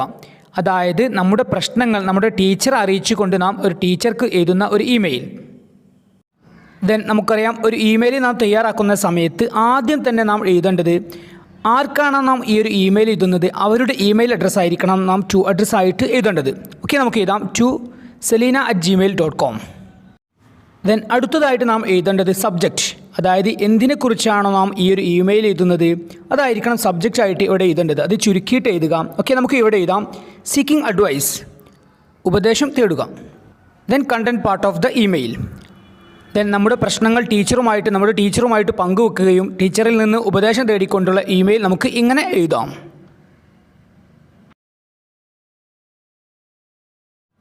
Then next question number 32. Imagine that you are the wildlife reporter on a television channel. നിങ്ങൾ ഒരു ടെലിവിഷൻ ചാനലിലെ വൈൽഡ് ലൈഫ് റിപ്പോർട്ടറാണ്. You are near the cliff on which the seagull family lives. കടൽക്കാക്കയുടെ family, കുടുംബം ജീവിക്കുന്ന ആ ഒരു ക്ലിഫ്, ആ ഒരു മലയുടെ അടുത്താണ് നിങ്ങൾ നിൽക്കുന്നത്. And you witness all the events of the young seagull's first flight. കുട്ടിക്കടൽക്കാക്കയുടെ ആദ്യ പറക്കലുമായി ബന്ധപ്പെട്ട എല്ലാ സംഭവങ്ങൾക്കും നിങ്ങൾ സാക്ഷിയാവുകയാണ്. അതായത് കുട്ടിക്കടൽക്കാക്ക പറക്കുന്നതുമായി ബന്ധപ്പെട്ട എല്ലാ സംഭവങ്ങളും ആ ഒരു സമയത്തുള്ള എല്ലാ കാര്യങ്ങളും നിങ്ങൾ വീക്ഷിക്കുകയാണ്, നിങ്ങൾ കാണുകയാണ്. ദെൻ ക്വസ്റ്റ്യൻ ഇതാണ്: prepare A live report of the first flight of the seagull. ഈ ഒരു കടൽക്കാക്കയുടെ ആദ്യത്തെ പറക്കലുമായി ബന്ധപ്പെട്ട കാര്യങ്ങൾ ഒരു ലൈവ് റിപ്പോർട്ടായിട്ട് തയ്യാറാക്കുക. അതായത് ഹിസ് ഫസ്റ്റ് ഫ്ലൈറ്റ് എന്ന കഥയിലൂടെ യങ് സീഗൾ കുട്ടിക്കടൽക്കാക്കയുടെ ആദ്യ പറക്കലിനെ കുറിച്ച് പറയുന്നുണ്ട്. കുട്ടിക്കടൽക്കാക്കയുടെ ആദ്യ പറക്കലുമായി ബന്ധപ്പെട്ട എല്ലാ സംഭവങ്ങളും നാം വീക്ഷിക്കുകയാണ്, നാം കാണുകയാണ്. അതിൻ്റെ ലൈവ് റിപ്പോർട്ടാണ് നാം തയ്യാറാക്കേണ്ടത്. ദെൻ ഇവിടെ ക്വസ്റ്റ്യനിൽ ഹിൻസായിട്ട്, സൂചനകളായിട്ട് തന്നിട്ടുള്ള കാര്യങ്ങൾ പരിശോധിക്കാം. ദ സീഗൾസ് ഹാച്ചസ്, കടൽക്കാക്കകൾ മുട്ടയിൽ നിന്ന് വിരിയുന്നത്. ദെൻ സ്ട്രഗിൾ ടു വാക്ക്, നടക്കാൻ പ്രയാസപ്പെടുന്നത്. ദെൻ പാരൻസ് മോട്ടിവേഷൻ, രക്ഷിതാക്കളുടെ പ്രചോദനം. ദെൻ സ്ട്രൈവ്സ്, പരിശ്രമങ്ങൾ. ദെൻ ഹങ്കർ, വിശപ്പ്. ദെൻ ഡിറ്റർമിൻ ടു ഫ്ലൈ, പറക്കാൻ വേണ്ടി തീരുമാനിക്കുന്നത്, നിശ്ചയിക്കുന്നത്. Then makes his first flight, അങ്ങനെ അവസാനം അതിൻ്റെ ആദ്യത്തെ പറക്കൽ നടക്കുന്നത്. ഇത്രയും കാര്യങ്ങളാണ് ഹിൻസായിട്ട് ഇവിടെ തന്നിട്ടുള്ളത്. ഓക്കെ, നമുക്ക് ഈ ഒരു ലൈവ് റിപ്പോർട്ട് ഇങ്ങനെ തയ്യാറാക്കാം. ഓക്കെ, ഈ ഒരു ലൈവ് റിപ്പോർട്ടിൽ നാം ഉൾപ്പെടുത്തേണ്ടത് യങ് സീഗൾ കുട്ടിക്കടൽക്കാക്കയുടെ ആദ്യ പറക്കലുമായി ബന്ധപ്പെട്ട സംഭവങ്ങളാണ് ഈ ഒരു ലൈവ് റിപ്പോർട്ടിൽ നാം ഉൾപ്പെടുത്തേണ്ടത്. അതായത് യങ് സീഗൾ കുട്ടിക്കടൽക്കാക്ക ആ ഒരു പാറയുടെ മുകളിൽ ഒറ്റയ്ക്ക് നിൽക്കുന്നതും അവൻ്റെ 2 സഹോദരങ്ങളും ഒരു സഹോദരിയും പറന്നു പോകുന്നതും അതിനുശേഷം അവനെ പറപ്പിക്കുന്നതിന് വേണ്ടി അവൻ്റെ രക്ഷിതാക്കൾ അവനെ വിളിക്കുന്നതും ദെൻ അവനോട് ദേഷ്യപ്പെടുന്നതും അവസാനം അവനെ ഭീഷണിപ്പെടുത്തുന്നതും. ദെൻ ഈ ഒരു കുട്ടിക്കടൽക്കാക്ക പറക്കുന്നതിന് വേണ്ടി ശ്രമിക്കുന്നതും ദെൻ അവന് വിശപ്പ് തോന്നുന്നതും, വിശപ്പ് തോന്നിയ സമയത്ത് അവൻ ഭക്ഷണത്തിന് വേണ്ടി തിരയുന്ന സമയത്ത് അവന് അയലയുടെ വാല് ലഭിക്കുന്നതും ദെൻ അവൻ്റെ കൂട്ടിൽ നിന്ന് മുട്ടത്തോട് ലഭിക്കുന്നതും അവനത് ഭക്ഷിക്കുന്നതും അവസാനം അവനെ പറപ്പിക്കുന്നതിന് വേണ്ടി അവൻ്റെ അമ്മ ചെയ്യുന്ന ആ ഒരു ട്രിക്ക്, ആ ഒരു സൂത്രം ചെയ്യുന്നതും തുടങ്ങിയ കാര്യങ്ങളും അവസാനം അവൻ പറക്കുന്നതും തുടങ്ങിയ കാര്യങ്ങളാണ് ഈ ഒരു ലൈവ് റിപ്പോർട്ടിൽ നാം ഉൾപ്പെടുത്തേണ്ടത്. ഓക്കെ, നമുക്ക് ഈ ഒരു രീതിയിൽ ലൈവ് റിപ്പോർട്ട് തയ്യാറാക്കാം. Then next Questions 33 to 38. Answer any 3 questions. Each carries 8 scores. 33 മുതൽ 38 വരെയുള്ള 6 ചോദ്യങ്ങളിൽ ഏതെങ്കിലും 3 ചോദ്യങ്ങൾക്ക് ആൻസർ എഴുതുക. ഓരോ ചോദ്യത്തിനും 8 മാർക്ക് വീതമാണ് ലഭിക്കുന്നത്. ഓക്കെ, പ്രിയപ്പെട്ട വിദ്യാർത്ഥികളെ, 8 മാർക്കിൻ്റെ ചോദ്യത്തിനുള്ള ആൻസർ നാം എഴുതുന്ന സമയത്ത് 2 പേജെങ്കിലും, അതായത് ഒരു പേജിൻ്റെ 2 പുറമെങ്കിലും നമ്മുടെ ആൻസർ ഉണ്ടായിരിക്കണം. ഓക്കെ, ക്വസ്റ്റ്യൻ നോക്കാം. Question 33. You and your friend visit the Kandau Island on one of your vacations. നിങ്ങളുടെ വെക്കേഷൻ സമയത്ത് നിങ്ങളും നിങ്ങളുടെ ഫ്രണ്ടും കണ്ടാവു എന്ന ആ ഒരു ദ്വീപ്, കണ്ടാവു ഐലൻഡ് നിങ്ങൾ സന്ദർശിക്കുകയാണ്. ദെൻ ക്വസ്റ്റ്യൻ ഇതാണ്: write A travel essay on the tour. ആ ഒരു യാത്രയെക്കുറിച്ചുള്ള യാത്രാ വിവരണം തയ്യാറാക്കുക. അതായത് നമുക്കറിയാം ദ സേക്രഡ് ടേർട്ടിൽസ് ഓഫ് കണ്ടാവു എന്ന ചാപ്റ്ററിലൂടെ വളരെ വിശദമായിട്ട് തന്നെ കണ്ടാവു എന്ന ഒരു ദ്വീപിനെക്കുറിച്ചും അവിടെയുള്ള സ്ട്രേഞ്ച് ആയിട്ടുള്ള അപരിചിതമായിട്ടുള്ള ആചാരത്തിനെക്കുറിച്ച് വിവരിക്കുന്നുണ്ട്. ദെൻ നാം നമ്മുടെ സുഹൃത്തിൻ്റെ കൂടെ കണ്ടാവു എന്ന ഒരു ദ്വീപ് സന്ദർശിക്കുകയാണ്. അതിനുശേഷം നാം എഴുതി തയ്യാറാക്കുന്ന ഒരു ട്രാവൽ റിപ്പോർട്ട്, അതായത് ട്രാവൽ എസ്സേ ആണ് ഇവിടെ നമ്മോട് ചോദിച്ചിട്ടുള്ളത്. അതായത് ട്രാവലോഗ്, യാത്രാ വിവരണമാണ് നാം തയ്യാറാക്കേണ്ടത്. ദെൻ ക്വസ്റ്റ്യനിൽ തന്നിട്ടുള്ള സൂചനകൾ പരിശോധിക്കാം. ഹിൻസ്: ദ വോയേജ്, കടൽ യാത്ര; ദ ലാൻഡ്സ്കേപ്പ്, ഭൂപ്രദേശം; ദ കുസീൻ, ഭക്ഷണം; ദ കൾച്ചർ, സംസ്കാരം; ദെൻ ദ സ്പെഷ്യൽ അട്രാക്ഷൻ, ആ ഒരു സ്ഥലത്തിൻ്റെ പ്രത്യേക ആകർഷണങ്ങൾ; ദെൻ പേഴ്സണൽ ഇംപ്രഷൻസ്, വ്യക്തിപരമായ നമ്മുടെ അഭിപ്രായം. ഓക്കെ, ഇത്രയും കാര്യങ്ങൾ നമുക്ക് ആ ഒരു ട്രാവൽ എസ്സേയിൽ, ആ ഒരു ട്രാവലോഗിൽ, അതായത് യാത്രാ വിവരണത്തിൽ നമുക്ക് ഉൾപ്പെടുത്താം. ഓക്കെ, നമുക്കറിയാം ഒരു ട്രാവലോഗ് നാം തയ്യാറാക്കുന്ന സമയത്ത് ആദ്യം തന്നെ നാം എഴുതേണ്ടത് ടൈറ്റിലാണ്. ഓക്കെ, നമുക്ക് ടൈറ്റിൽ ഇങ്ങനെ എഴുതാം: a memorable trip to the island of Kandavu. Then അതിനുശേഷം നമ്മുടെ യാത്രാ അനുഭവങ്ങളാണ് നാം വിവരിക്കേണ്ടത്. ഓക്കെ, നമുക്ക് കണ്ടാവു എന്ന ദ്വീപിലേക്കുള്ള ട്രാവലോഗ്, ആ ഒരു യാത്രാ വിവരണം നമുക്ക് ഇങ്ങനെ എഴുതാം. ഈ ഒരു യാത്രാ വിവരണത്തിൽ നാം ഉൾപ്പെടുത്തേണ്ടത് നമ്മുടെ കടൽ യാത്രയെക്കുറിച്ചും അതിനുശേഷം കണ്ടാവു എന്ന ഒരു ദ്വീപിനെക്കുറിച്ചും അവിടെയുള്ള സ്ട്രേഞ്ച് ആയിട്ടുള്ള അപരിചിതമായിട്ടുള്ള ആ ഒരു ആചാരത്തെക്കുറിച്ചുമാണ് നാം ഈ ഒരു ട്രാവൽ എസ്സേയിൽ എഴുതേണ്ടത്. ഓക്കെ, ആ ഒരു ട്രാവൽ എസ്സേ നമുക്ക് ഇങ്ങനെ എഴുതാം.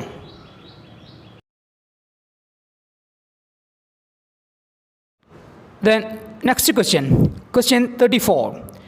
The poem If describes the traits of a perfect man. If എന്ന കവിത വിവരിക്കുന്നത് പെർഫെക്റ്റായ മനുഷ്യൻ്റെ ട്രേറ്റ്സ്, ക്വാളിറ്റീസ്, ഗുണങ്ങളാണ് ഈഫ് എന്ന കവിത വിവരിക്കുന്നത്. ദെൻ ക്വസ്റ്റ്യൻ ഇതാണ്: prepare an appreciation of the poem focusing on the qualities of such a man. Okay, ഇവിടെ നമ്മോട് ചോദിച്ചിട്ടുള്ളത് ഈഫ് എന്ന കവിതയുടെ അപ്രിസിയേഷൻ എഴുതി തയ്യാറാക്കുവാനാണ്. ദെൻ നമുക്കറിയാം ഒരു അപ്രിസിയേഷൻ നാം എഴുതി തയ്യാറാക്കുന്ന സമയത്ത് ആദ്യം തന്നെ എഴുതേണ്ടത് നാം ടൈറ്റിലാണ്. അതായത് ഏത് കവിതയുടെ അപ്രിസിയേഷൻ ആണോ നാം എഴുതുന്നത് ആ ഒരു കവിതയുടെ പേര് ടൈറ്റിലായിട്ട് എഴുതുക. ദെൻ അപ്രിസിയേഷനെ നമുക്ക് 3 ഭാഗങ്ങളായിട്ട് തരംതിരിക്കാം. ആദ്യ ഭാഗത്തിൽ, ആദ്യ പാരഗ്രാഫിൽ നാം എഴുതേണ്ടത് ആ ഒരു കവിതയുടെ ടൈറ്റിൽ, ദെൻ കവിയെക്കുറിച്ചുള്ള കാര്യങ്ങൾ, ദെൻ ഈ ഒരു കവിതയുടെ തീം, ആശയം, ഇത്രയും കാര്യങ്ങളാണ് ആദ്യ പാരഗ്രാഫിൽ നാം ഉൾപ്പെടുത്തേണ്ടത്. ദെൻ ഇനി അപ്രിസിയേഷൻ്റെ 2ാം ഭാഗത്തിൽ നാം എഴുതേണ്ടത് ഏത് കവിതയുടെ അപ്രിസിയേഷനാണോ നാം എഴുതുന്നത് ആ ഒരു കവിതയുടെ സമ്മറിയാണ് അപ്രിസിയേഷൻ്റെ 2ാം ഭാഗത്തിൽ നാം ഉൾപ്പെടുത്തേണ്ടത്. ഓക്കെ, അത് ഒന്നോ അതല്ലെങ്കിൽ ഒന്നിലധികമോ പാരഗ്രാഫുകളിലായിട്ട് ആ ഒരു കവിതയുടെ സമ്മറി നമുക്ക് എഴുതാം. ദെൻ ഇനി ഒരു കവിതയുടെ അപ്രിസിയേഷൻ എഴുതുന്ന സമയത്ത് അതിൻ്റെ 3ാം ഭാഗത്തിൽ നാം ഉൾപ്പെടുത്തേണ്ടത് സ്ട്രക്ചർ ഓഫ് ദ പോം, ഈ ഒരു കവിതയുടെ structure. Then poetic devices in the poem, ഈ ഒരു കവിതയിലുള്ള പോയറ്റിക് ഡിവൈസസ്, അതായത് sound effects, symbols, language, figure of speech, then message of the poem, then our opinions about this poem, ഈ ഒരു കവിതയെക്കുറിച്ചുള്ള നമ്മുടെ അഭിപ്രായങ്ങൾ. ഇത്രയും കാര്യങ്ങൾ അപ്രിസിയേഷൻ്റെ 3ാം ഭാഗത്തിൽ നമുക്ക് ഉൾപ്പെടുത്താം. ഇതൊരു പാരഗ്രാഫ് രൂപത്തിൽ നമുക്ക് എഴുതാം. Then next question number 35. Gandhiji dreamed of an India in which all communities could live in perfect harmony. എല്ലാ സമുദായങ്ങളും ഐക്യത്തിൽ ജീവിക്കുന്ന ഒരു ഇന്ത്യ ആയിരുന്നു ഗാന്ധിജിയുടെ സ്വപ്നത്തിലെ ഇന്ത്യ. അങ്ങനെയുള്ള ഒരു ഇന്ത്യ ആയിരുന്നു ഗാന്ധിജി സ്വപ്നം കണ്ടത്. Then what are your dreams about the future India? ഭാവി ഇന്ത്യയെക്കുറിച്ചുള്ള നിങ്ങളുടെ സ്വപ്നങ്ങൾ എന്തൊക്കെയാണ്? ദെൻ ക്വസ്റ്റ്യൻ ഇതാണ്: prepare a speech on the topic to a school assembly on Gandhi Jayanti. ഈ ഒരു വിഷയത്തെക്കുറിച്ച് ഗാന്ധി ജയന്തി ദിനത്തിൽ നിങ്ങളുടെ സ്കൂൾ അസംബ്ലിയിൽ നിങ്ങൾ നടത്തുന്ന ഒരു സ്പീച്ച് തയ്യാറാക്കുക. അതായത് നിങ്ങളുടെ സ്വപ്നത്തിലെ ഇന്ത്യയെക്കുറിച്ച് ഗാന്ധി ജയന്തി ദിനത്തിൽ നിങ്ങളുടെ സ്കൂൾ അസംബ്ലിയിൽ നിങ്ങൾ നടത്തുന്ന ഒരു സ്പീച്ച് തയ്യാറാക്കുക. ദെൻ ഇവിടെ ക്വസ്റ്റ്യനിൽ സൂചനകളായിട്ട് തന്നിട്ടുള്ള കാര്യങ്ങളാണ്: ഇന്ത്യ പൊളിറ്റിക്കൽ ഫീൽഡ്, ഇന്ത്യയുടെ രാഷ്ട്രീയ മണ്ഡലം; ദെൻ റേഷ്യൽ ഡിസ്ക്രിമിനേഷൻ, വംശീയ വിവേചനം, അതായത് വേർതിരിവ്; ദെൻ കാസ്റ്റിസം, ജാതീയത; ദെൻ സൂപ്പർസ്റ്റിഷൻ, അന്ധവിശ്വാസം; ദെൻ ടെക്നോളജി, സാങ്കേതിക വിദ്യ; then advance in economic and scientific fields, സാമ്പത്തിക ശാസ്ത്ര മേഖലകളിലെ പുരോഗതി; ദെൻ ഡിഫെൻസ്, പ്രതിരോധം; ദെൻ ഹാർമണി എമംഗ് പീപ്പിൾ, ജനങ്ങൾക്കിടയിലെ ഐക്യം. ഓക്കെ, ഇത്രയും കാര്യങ്ങളാണ് ഇവിടെ ഹിൻസായിട്ട് തന്നിട്ടുള്ളത്. ഓക്കെ, നമുക്ക് സ്പീച്ച് ഇങ്ങനെ എഴുതി തയ്യാറാക്കാം. അതായത് ഗാന്ധി ജയന്തി ദിനത്തിൽ നമ്മുടെ സ്കൂൾ അസംബ്ലിയിൽ നാം നടത്തുന്ന ഒരു സ്പീച്ചാണ് ഇവിടെ നമ്മോട് ചോദിച്ചിട്ടുള്ളത്. ഓക്കെ, ഈ ഒരു സ്പീച്ചിൻ്റെ ടോപ്പിക് എന്താണ്? നമ്മുടെ സ്വപ്നത്തിലെ ഇന്ത്യ, ഭാവി ഇന്ത്യയെക്കുറിച്ചുള്ള നമ്മുടെ സ്വപ്നങ്ങൾ, അതുപോലെ തന്നെ ഗാന്ധിജിയുടെ ഇന്ത്യയെക്കുറിച്ച് നമുക്ക് ഈ ഒരു സ്പീച്ചിൽ എഴുതാം.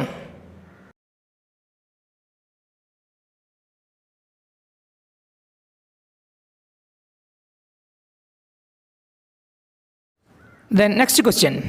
Question number 36. Self-confidence, self-reliance and determination determine the success of a person. ഒരാളുടെ വിജയത്തെ നിർണ്ണയിക്കുന്നത് അദ്ദേഹത്തിൻ്റെ സെൽഫ് കോൺഫിഡൻസ്, ആത്മവിശ്വാസം, ദെൻ സെൽഫ് റിലയൻസ്, സ്വാശ്രയത്വം, ദെൻ ഡിറ്റർമിനേഷൻ, ദൃഢനിശ്ചയം, ഇത്രയും കാര്യങ്ങളാണ് ഒരാളുടെ വിജയത്തെ നിർണ്ണയിക്കുന്നത്. The story of the young seagull is an example. ഇതിന് നല്ലൊരു ഉദാഹരണമാണ് ആ ഒരു യങ് സീഗളിൻ്റെ കഥ, അതായത് കുട്ടിക്കടൽക്കാക്കയുടെ കഥ. ദെൻ ക്വസ്റ്റ്യൻ ഇതാണ്: write an essay on the need for these qualities to overcome the challenges of life. നമ്മുടെ ജീവിതത്തിലെ വെല്ലുവിളികളെ നേരിടാൻ ഇത്രയും ക്വാളിറ്റീസ്, അതായത് self confidence, self reliance, determination, ഇത്രയും ക്വാളിറ്റീസ് നമ്മുടെ ജീവിതത്തിൽ ഉണ്ടായിരിക്കേണ്ടതിൻ്റെ ആവശ്യകതയെക്കുറിച്ച് ഒരു എസ്സേ തയ്യാറാക്കുക. അതായത് നമ്മുടെ ജീവിതത്തിൽ വിജയിക്കാനും അതുപോലെ തന്നെ നമ്മുടെ ജീവിതത്തിലെ വെല്ലുവിളികളെ നേരിടാനും ഇത്രയും നല്ല ക്വാളിറ്റീസ്, സെൽഫ് കോൺഫിഡൻസ്, ആത്മവിശ്വാസം, ദെൻ സെൽഫ് റിലയൻസ്, സ്വാശ്രയത്വം, ദെൻ ഡിറ്റർമിനേഷൻ, ദൃഢനിശ്ചയം, ഇത്രയും ക്വാളിറ്റീസ് നമ്മുടെ ജീവിതത്തിൽ ഉണ്ടായിരിക്കേണ്ടതിൻ്റെ ആവശ്യകതയെക്കുറിച്ച് ഒരു എസ്സേ തയ്യാറാക്കുക. ഓക്കെ, ആ ഒരു എസ്സേ നമുക്ക് ഇങ്ങനെ എഴുതാം. ദെൻ നമുക്കറിയാം, ഒരു എസ്സേ നാം തയ്യാറാക്കുന്ന സമയത്ത് ആദ്യം തന്നെ ടൈറ്റിലാണ് എഴുതേണ്ടത്. നമുക്കിവിടെ ടൈറ്റിലായിട്ട് എഴുതാം overcome the challenges of life. Then content part of the essay. Then ഇവിടെ നാം എഴുതേണ്ടത് നമ്മുടെ ജീവിതത്തിൽ സെൽഫ് കോൺഫിഡൻസ്, ആത്മവിശ്വാസം, ദെൻ സെൽഫ് റിലയൻസ്, സ്വാശ്രയത്വം, ദെൻ ഡിറ്റർമിനേഷൻ, ദൃഢനിശ്ചയം തുടങ്ങിയ നല്ല ഗുണങ്ങൾ നമ്മുടെ ജീവിതത്തിൽ ഉണ്ടായിരിക്കേണ്ടതിൻ്റെ ആവശ്യകതയെക്കുറിച്ചാണ് ഈ ഒരു എസ്സേയിലൂടെ നാം എഴുതേണ്ടത്. ദെൻ അതുപോലെ തന്നെ ഹിസ് ഫസ്റ്റ് ഫ്ലൈറ്റ് എന്ന കഥയിലെ പ്രധാന കഥാപാത്രമായിട്ടുള്ള യങ് സീഗൾ, കുട്ടിക്കടൽക്കാക്കയുടെ ആദ്യ പറക്കലിനെ കുറിച്ചുള്ള സംഭവങ്ങളും ഈ ഒരു എസ്സേയിൽ നമുക്ക് ഉൾപ്പെടുത്താം.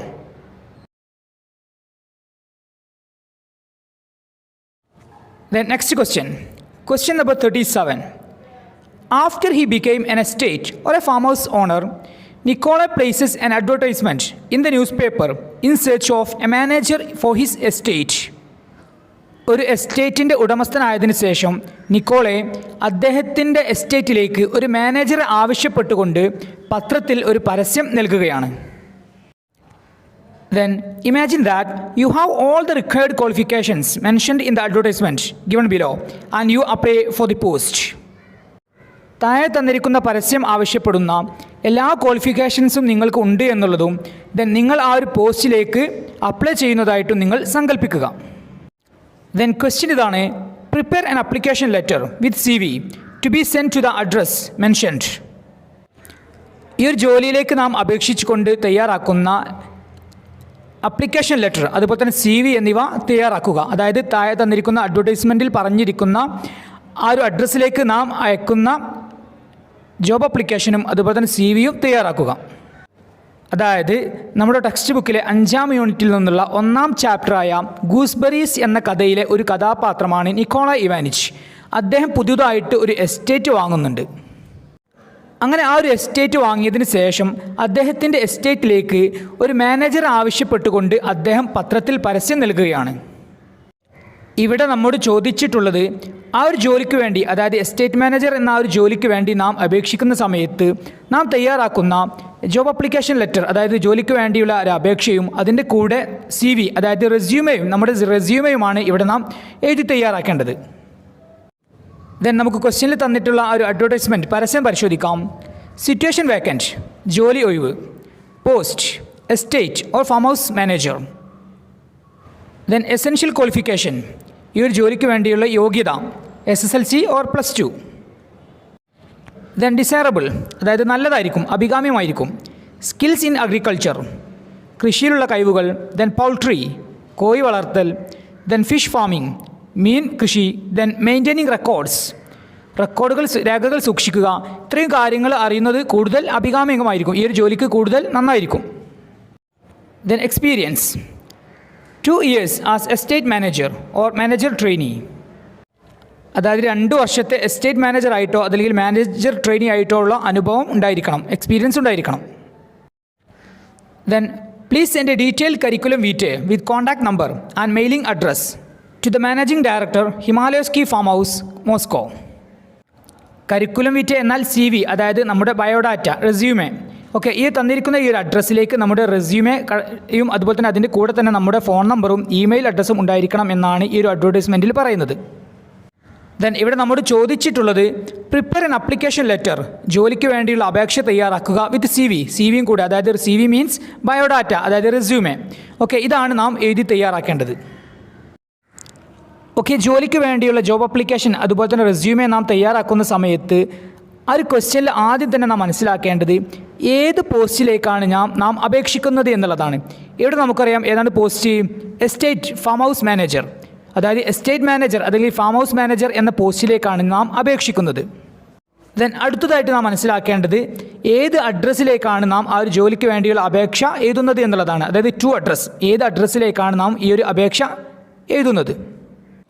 ഇവിടെ ടു അഡ്രസ്സ് നമുക്കറിയാം, the managing director, Himalayas ski farm house, Moscow. ഇതാണ് ടു അഡ്രസ്സ്. ദെൻ ഇനി നാം മനസ്സിലാക്കേണ്ടത് ഈ ഒരു ജോലിക്ക് വേണ്ടിയുള്ള ക്വാളിഫിക്കേഷനാണ്, അതായത് യോഗ്യതയാണ്. ഇവിടെ ചോദ്യത്തിൽ തന്നിട്ടുള്ളത് SSLC ഓർ +2, ഇതാണ് ആ ജോലിക്ക് വേണ്ടിയുള്ള യോഗ്യതയായിട്ട് ചോദിച്ചിട്ടുള്ളത്. Then experience, 2 years as estate manager, 2 വർഷത്തെ ഒരു എസ്റ്റേറ്റ് മാനേജർ ആയിട്ടുള്ള അനുഭവം, പരിചയമാണ് ഇവിടെ എക്സ്പീരിയൻസ് ആയിട്ട് ചോദിച്ചിട്ടുള്ളത്. ചോദ്യത്തിൽ നിന്ന് ഇത്രയും കാര്യങ്ങൾ നമുക്ക് മനസ്സിലാക്കാൻ സാധിച്ചു കഴിഞ്ഞാൽ വളരെ എളുപ്പത്തിൽ തന്നെ ജോബ് അപ്ലിക്കേഷനും അതുപോലെ തന്നെ അതിൻ്റെ കൂടെയുള്ള CV, റെസ്യൂമെയും നമുക്ക് വളരെ എളുപ്പത്തിൽ തന്നെ തയ്യാറാക്കാൻ സാധിക്കും. ഓക്കെ, പ്രിയപ്പെട്ട വിദ്യാർത്ഥികളെ, ജോബ് അപ്ലിക്കേഷൻ അതുപോലെ തന്നെ CV, കരിക്കുലം വീറ്റെ, ഇതുമായി ബന്ധപ്പെട്ട ഫോർമാറ്റ് എങ്ങനെ ഏത് തരത്തിലുള്ള ചോദ്യങ്ങൾ വരികയാണെങ്കിൽ നമുക്ക് എഴുതാൻ പറ്റാവുന്ന പല പോയിന്റുകളും അതുപോലെ തന്നെ ഒരു ചോദ്യത്തിനുള്ള ആൻസറും ഇതിന് മുമ്പെയുള്ള ക്ലാസ്സിലൂടെ നാം വളരെ വിശദമായിട്ട് തന്നെ ഡിസ്കസ് ചെയ്തിട്ടുണ്ടായിരുന്നു. അതുകൊണ്ട് തന്നെ കൂടുതൽ സമയം ഈ ഒരു ആൻസറിനായിട്ട് നാം സമയം കളയുന്നില്ല. ദെൻ ജോബ് അപ്ലിക്കേഷൻ തയ്യാറാക്കുന്ന സമയത്ത് നമുക്കറിയാം ആദ്യം തന്നെ നാം എഴുതേണ്ടത് ഫ്രം അഡ്രസ്സാണ്. ഇവിടെ നമ്മുടെ അഡ്രസ്സാണ് എഴുതേണ്ടത്. ഓക്കെ, നമുക്ക് എഴുതാം John, 3 star house, Moscow. Then date, then to address. ഇവിടെ ടു അഡ്രസ് നമുക്കറിയാം, the managing director, Himalayas ski farm house, Moscow. Then subject, അതായത് ഏത് ജോലിയിലേക്കാണോ നാം അപേക്ഷിക്കുന്നത് അത് ഇവിടെ നമുക്ക് എഴുതാം. നമുക്കിവിടെ എഴുതാം application for the post of estate or farm house manager. Then reference, അതായത് ഈ ഒരു പോസ്റ്റിനെ കുറിച്ച്, ഈ ഒരു ജോലി ഒഴിവിനെ കുറിച്ച് നാം എവിടെ നിന്നാണോ നാം അറിഞ്ഞിട്ടുള്ളത് അത് റെഫറൻസിൽ എഴുതാം. ഓക്കെ, നമുക്ക് ഇവിടെ എഴുതാം advertisement in the news paper the Hindu, dated 22 April 2021. Then ഇനി നമുക്ക് ജോബ് അപ്ലിക്കേഷൻ്റെ കണ്ടൻറ്റ് തയ്യാറാക്കാം. ഓക്കെ, പ്രിയപ്പെട്ട വിദ്യാർത്ഥികളെ, ജോബ് അപ്ലിക്കേഷനെ കുറിച്ച് വളരെ വിശദമായിട്ട് തന്നെ ഇത് മുമ്പെയുള്ള ക്ലാസ്സുകളിലൂടെ നാം ഡിസ്കസ് ചെയ്തിട്ടുണ്ടായിരുന്നു. അതുകൊണ്ട് തന്നെ ഇവ കൂടുതൽ സമയമെടുത്ത് വിശദീകരിക്കുന്നില്ല. വളരെ സിമ്പിൾ, വളരെ എളുപ്പത്തിൽ തന്നെ മനസ്സിലാക്കാവുന്ന ഭാഷയാണ് ഇവിടെ ഉപയോഗിച്ചിട്ടുള്ളത്. ഓക്കെ, ഈ രൂപത്തിൽ നമുക്ക് ജോബ് അപ്ലിക്കേഷൻ തയ്യാറാക്കാം. ദെൻ ജോബ് അപ്ലിക്കേഷൻ തയ്യാറാക്കിയതിന് ശേഷം നാം അടുത്തതായിട്ട് തയ്യാറാക്കേണ്ടത് CV, അതായത് കരിക്കുലം വീറ്റയാണ്. അതായത് നമ്മെക്കുറിച്ചുള്ള details. Name John, age and date of birth 24 years, 2 November 1997. Then marital status single, അതായത് വിവാഹിതനാണോ അല്ലയോ. Then address John, 3 star house, Moscow. Then email address. Then nationality, then mobile number, then qualification, then experience, then skills, then hobbies. Okay, CVയിൽ ഇത്രയും കാര്യങ്ങൾ എഴുതിയതിന് ശേഷം നമുക്ക് അവസാനമായിട്ട് എഴുതാം I certify that the above details are correct and true to the best of my knowledge and belief. മുകളിൽ എഴുതിയിട്ടുള്ള എല്ലാ കാര്യങ്ങളും സത്യസന്ധമാണ് എന്ന് ഞാൻ സാക്ഷ്യപ്പെടുത്തുന്നു. Then signature John. ഓക്കെ, ഈ രൂപത്തിൽ നമുക്ക് CVയും തയ്യാറാക്കാം. Then next question number 38. Read the poem given below and write an appreciation. താഴെ തന്നിരിക്കുന്ന കവിത വായിക്കുകയും അതിൻ്റെ അപ്രിസിയേഷൻ, അതിൻ്റെ ആസ്വാദനക്കുറിപ്പ് തയ്യാറാക്കുകയും ചെയ്യുക. ദെൻ അപ്രിസിയേഷനുമായി ബന്ധപ്പെട്ട ഒരു ചോദ്യം നാം കാണുന്ന സമയത്ത് ആദ്യം തന്നെ നാം മനസ്സിലാക്കേണ്ടത് തന്നിരിക്കുന്ന കവിതയുടെ ടൈറ്റിലും അതുപോലെ തന്നെ കവിയുടെ പേരുമാണ്. ഇവിടെ തന്നിരിക്കുന്ന കവിതയുടെ ടൈറ്റിലാണ് his journey is just begun. Then കവിയുടെ പേരാണ് എലൻ ബ്രൺമാൻ. ദെൻ പിന്നീട് നാം ഈ ഒരു കവിത നന്നായിട്ട് വായിക്കുകയും മനസ്സിലാക്കാൻ ശ്രമിക്കുകയും ചെയ്യുക. ഇവിടെ ഈ ഒരു കവിതയിലൂടെ കവി പറയുന്നത് മരണത്തെക്കുറിച്ചും മരണാനന്തര ജീവിതത്തെക്കുറിച്ചും, അതായത് പരലോക ജീവിതത്തെക്കുറിച്ചുമാണ് കവി പറയുന്നത്. അതായത് കവി പറയുന്നത് ഒരാൾ മരിക്കുമ്പോൾ യഥാർത്ഥത്തിൽ അദ്ദേഹത്തിൻ്റെ ജീവിതം അവസാനിക്കുകയല്ല എന്നുള്ളതും പുതിയ ഒരു ജീവിതം തുടങ്ങുകയാണ് എന്നുമാണ് കവി പറയുന്നത്. അതായത് കവി പറയുന്നത് ഈ ഒരു ലോകത്ത് നിന്ന് മരണപ്പെട്ടു പോകുന്ന ആളുകൾ മറ്റൊരു ജീവിതത്തിലേക്ക് പോവുകയാണ് എന്നുള്ളതും, അതായത് വിയർപ്പും കണ്ണീരും രോഗവും അപകടവുമില്ലാത്ത സ്വർഗത്തിൽ മറ്റൊരു ജീവിതത്തിനാണ് അവർ പോകുന്നത് എന്നാണ് കവി പറയുന്നത്. അതായത് ഊഷ്മളതയും ആശ്വാസവുമുള്ള മറ്റൊരു ലോകത്തേക്കാണ് അവർ പോയിട്ടുള്ളത്. അതുകൊണ്ട് തന്നെ ഈ ഒരു ലോകത്ത് വെച്ച് നാം ദുഃഖിക്കേണ്ട ആവശ്യമില്ല, അതായത് ഒരാൾ മരിക്കുന്ന സമയത്ത് ഇവിടെ വെച്ച് നാം ദുഃഖിക്കേണ്ട ആവശ്യമില്ല എന്നുമാണ് കവി പറയുന്നത്. പിന്നീട് കവി പറയുന്നത് മരണത്തോടു കൂടെ നാം പൂർണ്ണമായിട്ടും ഈ ഒരു ലോകത്ത് നിന്ന് പോകുന്നില്ല എന്നുള്ളതും, ഇവിടെ ജീവിക്കുന്ന, അതായത് നമ്മെ സ്നേഹിക്കുന്ന ആളുകളുടെ മനസ്സിൽ ഇപ്പോഴും എല്ലാ കാലവും നാം ജീവിച്ചിരിപ്പുണ്ട് എന്നുമാണ് കവി പറയുന്നത്. അവസാനമായിട്ട് കവി പറയുന്നത് മരണം ഒരു യാത്രയുടെ അവസാനവും മറ്റൊരു യാത്രയുടെ തുടക്കവുമാണ് എന്നാണ് കവി പറയുന്നത്. ഇനി നമുക്ക് ഈ ഒരു കവിതയുടെ സ്ട്രക്ചർ നോക്കാം. നമുക്കറിയാം ആകെ 4 സ്റ്റാൻസയാണ് ഈ ഒരു കവിതയിലുള്ളത്. ഓരോ സ്റ്റാൻസയിലും 4 വരികളുമാണ് ഉള്ളത്. ഈ ഒരു കവിതയിലുള്ള റൈം സ്കീമാണ് A B C B. Okay, എല്ലാ സ്റ്റാൻസയിലുമുള്ള rhyme scheme A B C B എന്നുള്ളതാണ്. റൈമിംഗ് വേർഡ്സ് ആയിട്ട് വരുന്നത് നമുക്കറിയാം begun 1, tears years, today away, touch much. ഇത്രയും വേർഡ്സുകളാണ് റൈമിംഗ് വേർഡ്സുകളായിട്ട് വരുന്നത്. ഓക്കെ, ഇനി നമുക്ക് ഈ ഒരു കവിതയുടെ അപ്രിസിയേഷൻ തയ്യാറാക്കാം. നമുക്കറിയാം ഒരു അപ്രിസിയേഷൻ നാം തയ്യാറാക്കുന്ന സമയത്ത് ആദ്യം തന്നെ നാം ചെയ്യേണ്ടത് ഏത് കവിതയുടെ അപ്രിസിയേഷൻ ആണോ നാം എഴുതുന്നത് ആ ഒരു കവിതയുടെ പേര് ടൈറ്റിലായിട്ട് എഴുതുക. His journey is just begun. ഇനി നമുക്കറിയാം ഒരു അപ്രിസിയേഷന് വളരെ പ്രധാനമായിട്ടും 3 ഭാഗങ്ങളാണുള്ളത്. ആദ്യ ഭാഗത്തിൽ, അതായത് ആദ്യ പാരഗ്രാഫിൽ നാം ഉൾപ്പെടുത്തേണ്ടത്, നാം എഴുതേണ്ടത് കവിതയുടെ പേര്, കവിയുടെ പേര്, കവിയെക്കുറിച്ചുള്ള കാര്യങ്ങൾ, ഈ ഒരു കവിതയുടെ തീം. ഇത്രയും കാര്യങ്ങളാണ് ഒരു അപ്രിസിയേഷൻ്റെ ആദ്യ പാരഗ്രാഫിൽ നാം ഉൾപ്പെടുത്തേണ്ടത്. ഓക്കെ, ആദ്യ പാരഗ്രാഫ്, ഈ ഒരു കവിതയുടെ അപ്രിസിയേഷൻ്റെ ആദ്യ പാരഗ്രാഫ് നമുക്ക് ഇങ്ങനെ എഴുതാം. ഇനി നമുക്കറിയാം ഒരു അപ്രിസിയേഷൻ്റെ 2ാം ഭാഗത്തിൽ നാം എഴുതേണ്ടത് സമ്മറി ഓഫ് ദ പോം. ഏത് കവിതയുടെ അപ്രിസിയേഷനാണ് നാം എഴുതുന്നത് ആ ഒരു കവിതയുടെ സമ്മറിയാണ് 2ാം ഭാഗത്തിൽ നാം, അപ്രിസിയേഷൻ്റെ 2ാം ഭാഗത്തിൽ നാം എഴുതേണ്ടത്. ഇത് നമുക്ക് 1 അതല്ലെങ്കിൽ അതിലധികമോ പാരഗ്രാഫുകളിലായിട്ട് എഴുതാം. ഇവിടെ ക്വസ്റ്റ്യനിൽ തന്നിരിക്കുന്ന ഈ ഒരു കവിതയുടെ സമ്മറി നമുക്ക് ഇങ്ങനെ എഴുതാം. ഇനി നമുക്കറിയാം ഒരു കവിതയുടെ അപ്രിസിയേഷൻ നാം എഴുതുന്ന സമയത്ത് അതിൻ്റെ 3ാം ഭാഗത്തിൽ നാം ഉൾപ്പെടുത്തേണ്ടത് സ്ട്രക്ചർ ഓഫ് ദ പോം. ഈ ഒരു കവിതയുടെ സ്ട്രക്ചർ, പോയറ്റിക് ഡിവൈസസ്, ഈ ഒരു കവിതയിലുള്ള പോയറ്റിക് ഡിവൈസസ്, അതായത് sound effects, rhyme scheme, symbols, language of the poem, figure of speech, അതായത് ഈ ഒരു കവിതയിൽ ഉപയോഗിച്ചിട്ടുള്ള figure of speech, message of the poem, our opinions, ഈ ഒരു കവിതയെക്കുറിച്ചുള്ള നമ്മുടെ അഭിപ്രായങ്ങൾ. ഇത്രയും കാര്യങ്ങളാണ് ഒരു അപ്രിസിയേഷൻ്റെ 3ാം ഭാഗത്തിൽ നാം ഉൾപ്പെടുത്തേണ്ടത്. ഓക്കെ, ഈ ഒരു കവിതയുടെ അപ്രിസിയേഷൻ്റെ 3ാം ഭാഗം നമുക്ക് ഇങ്ങനെ എഴുതാം.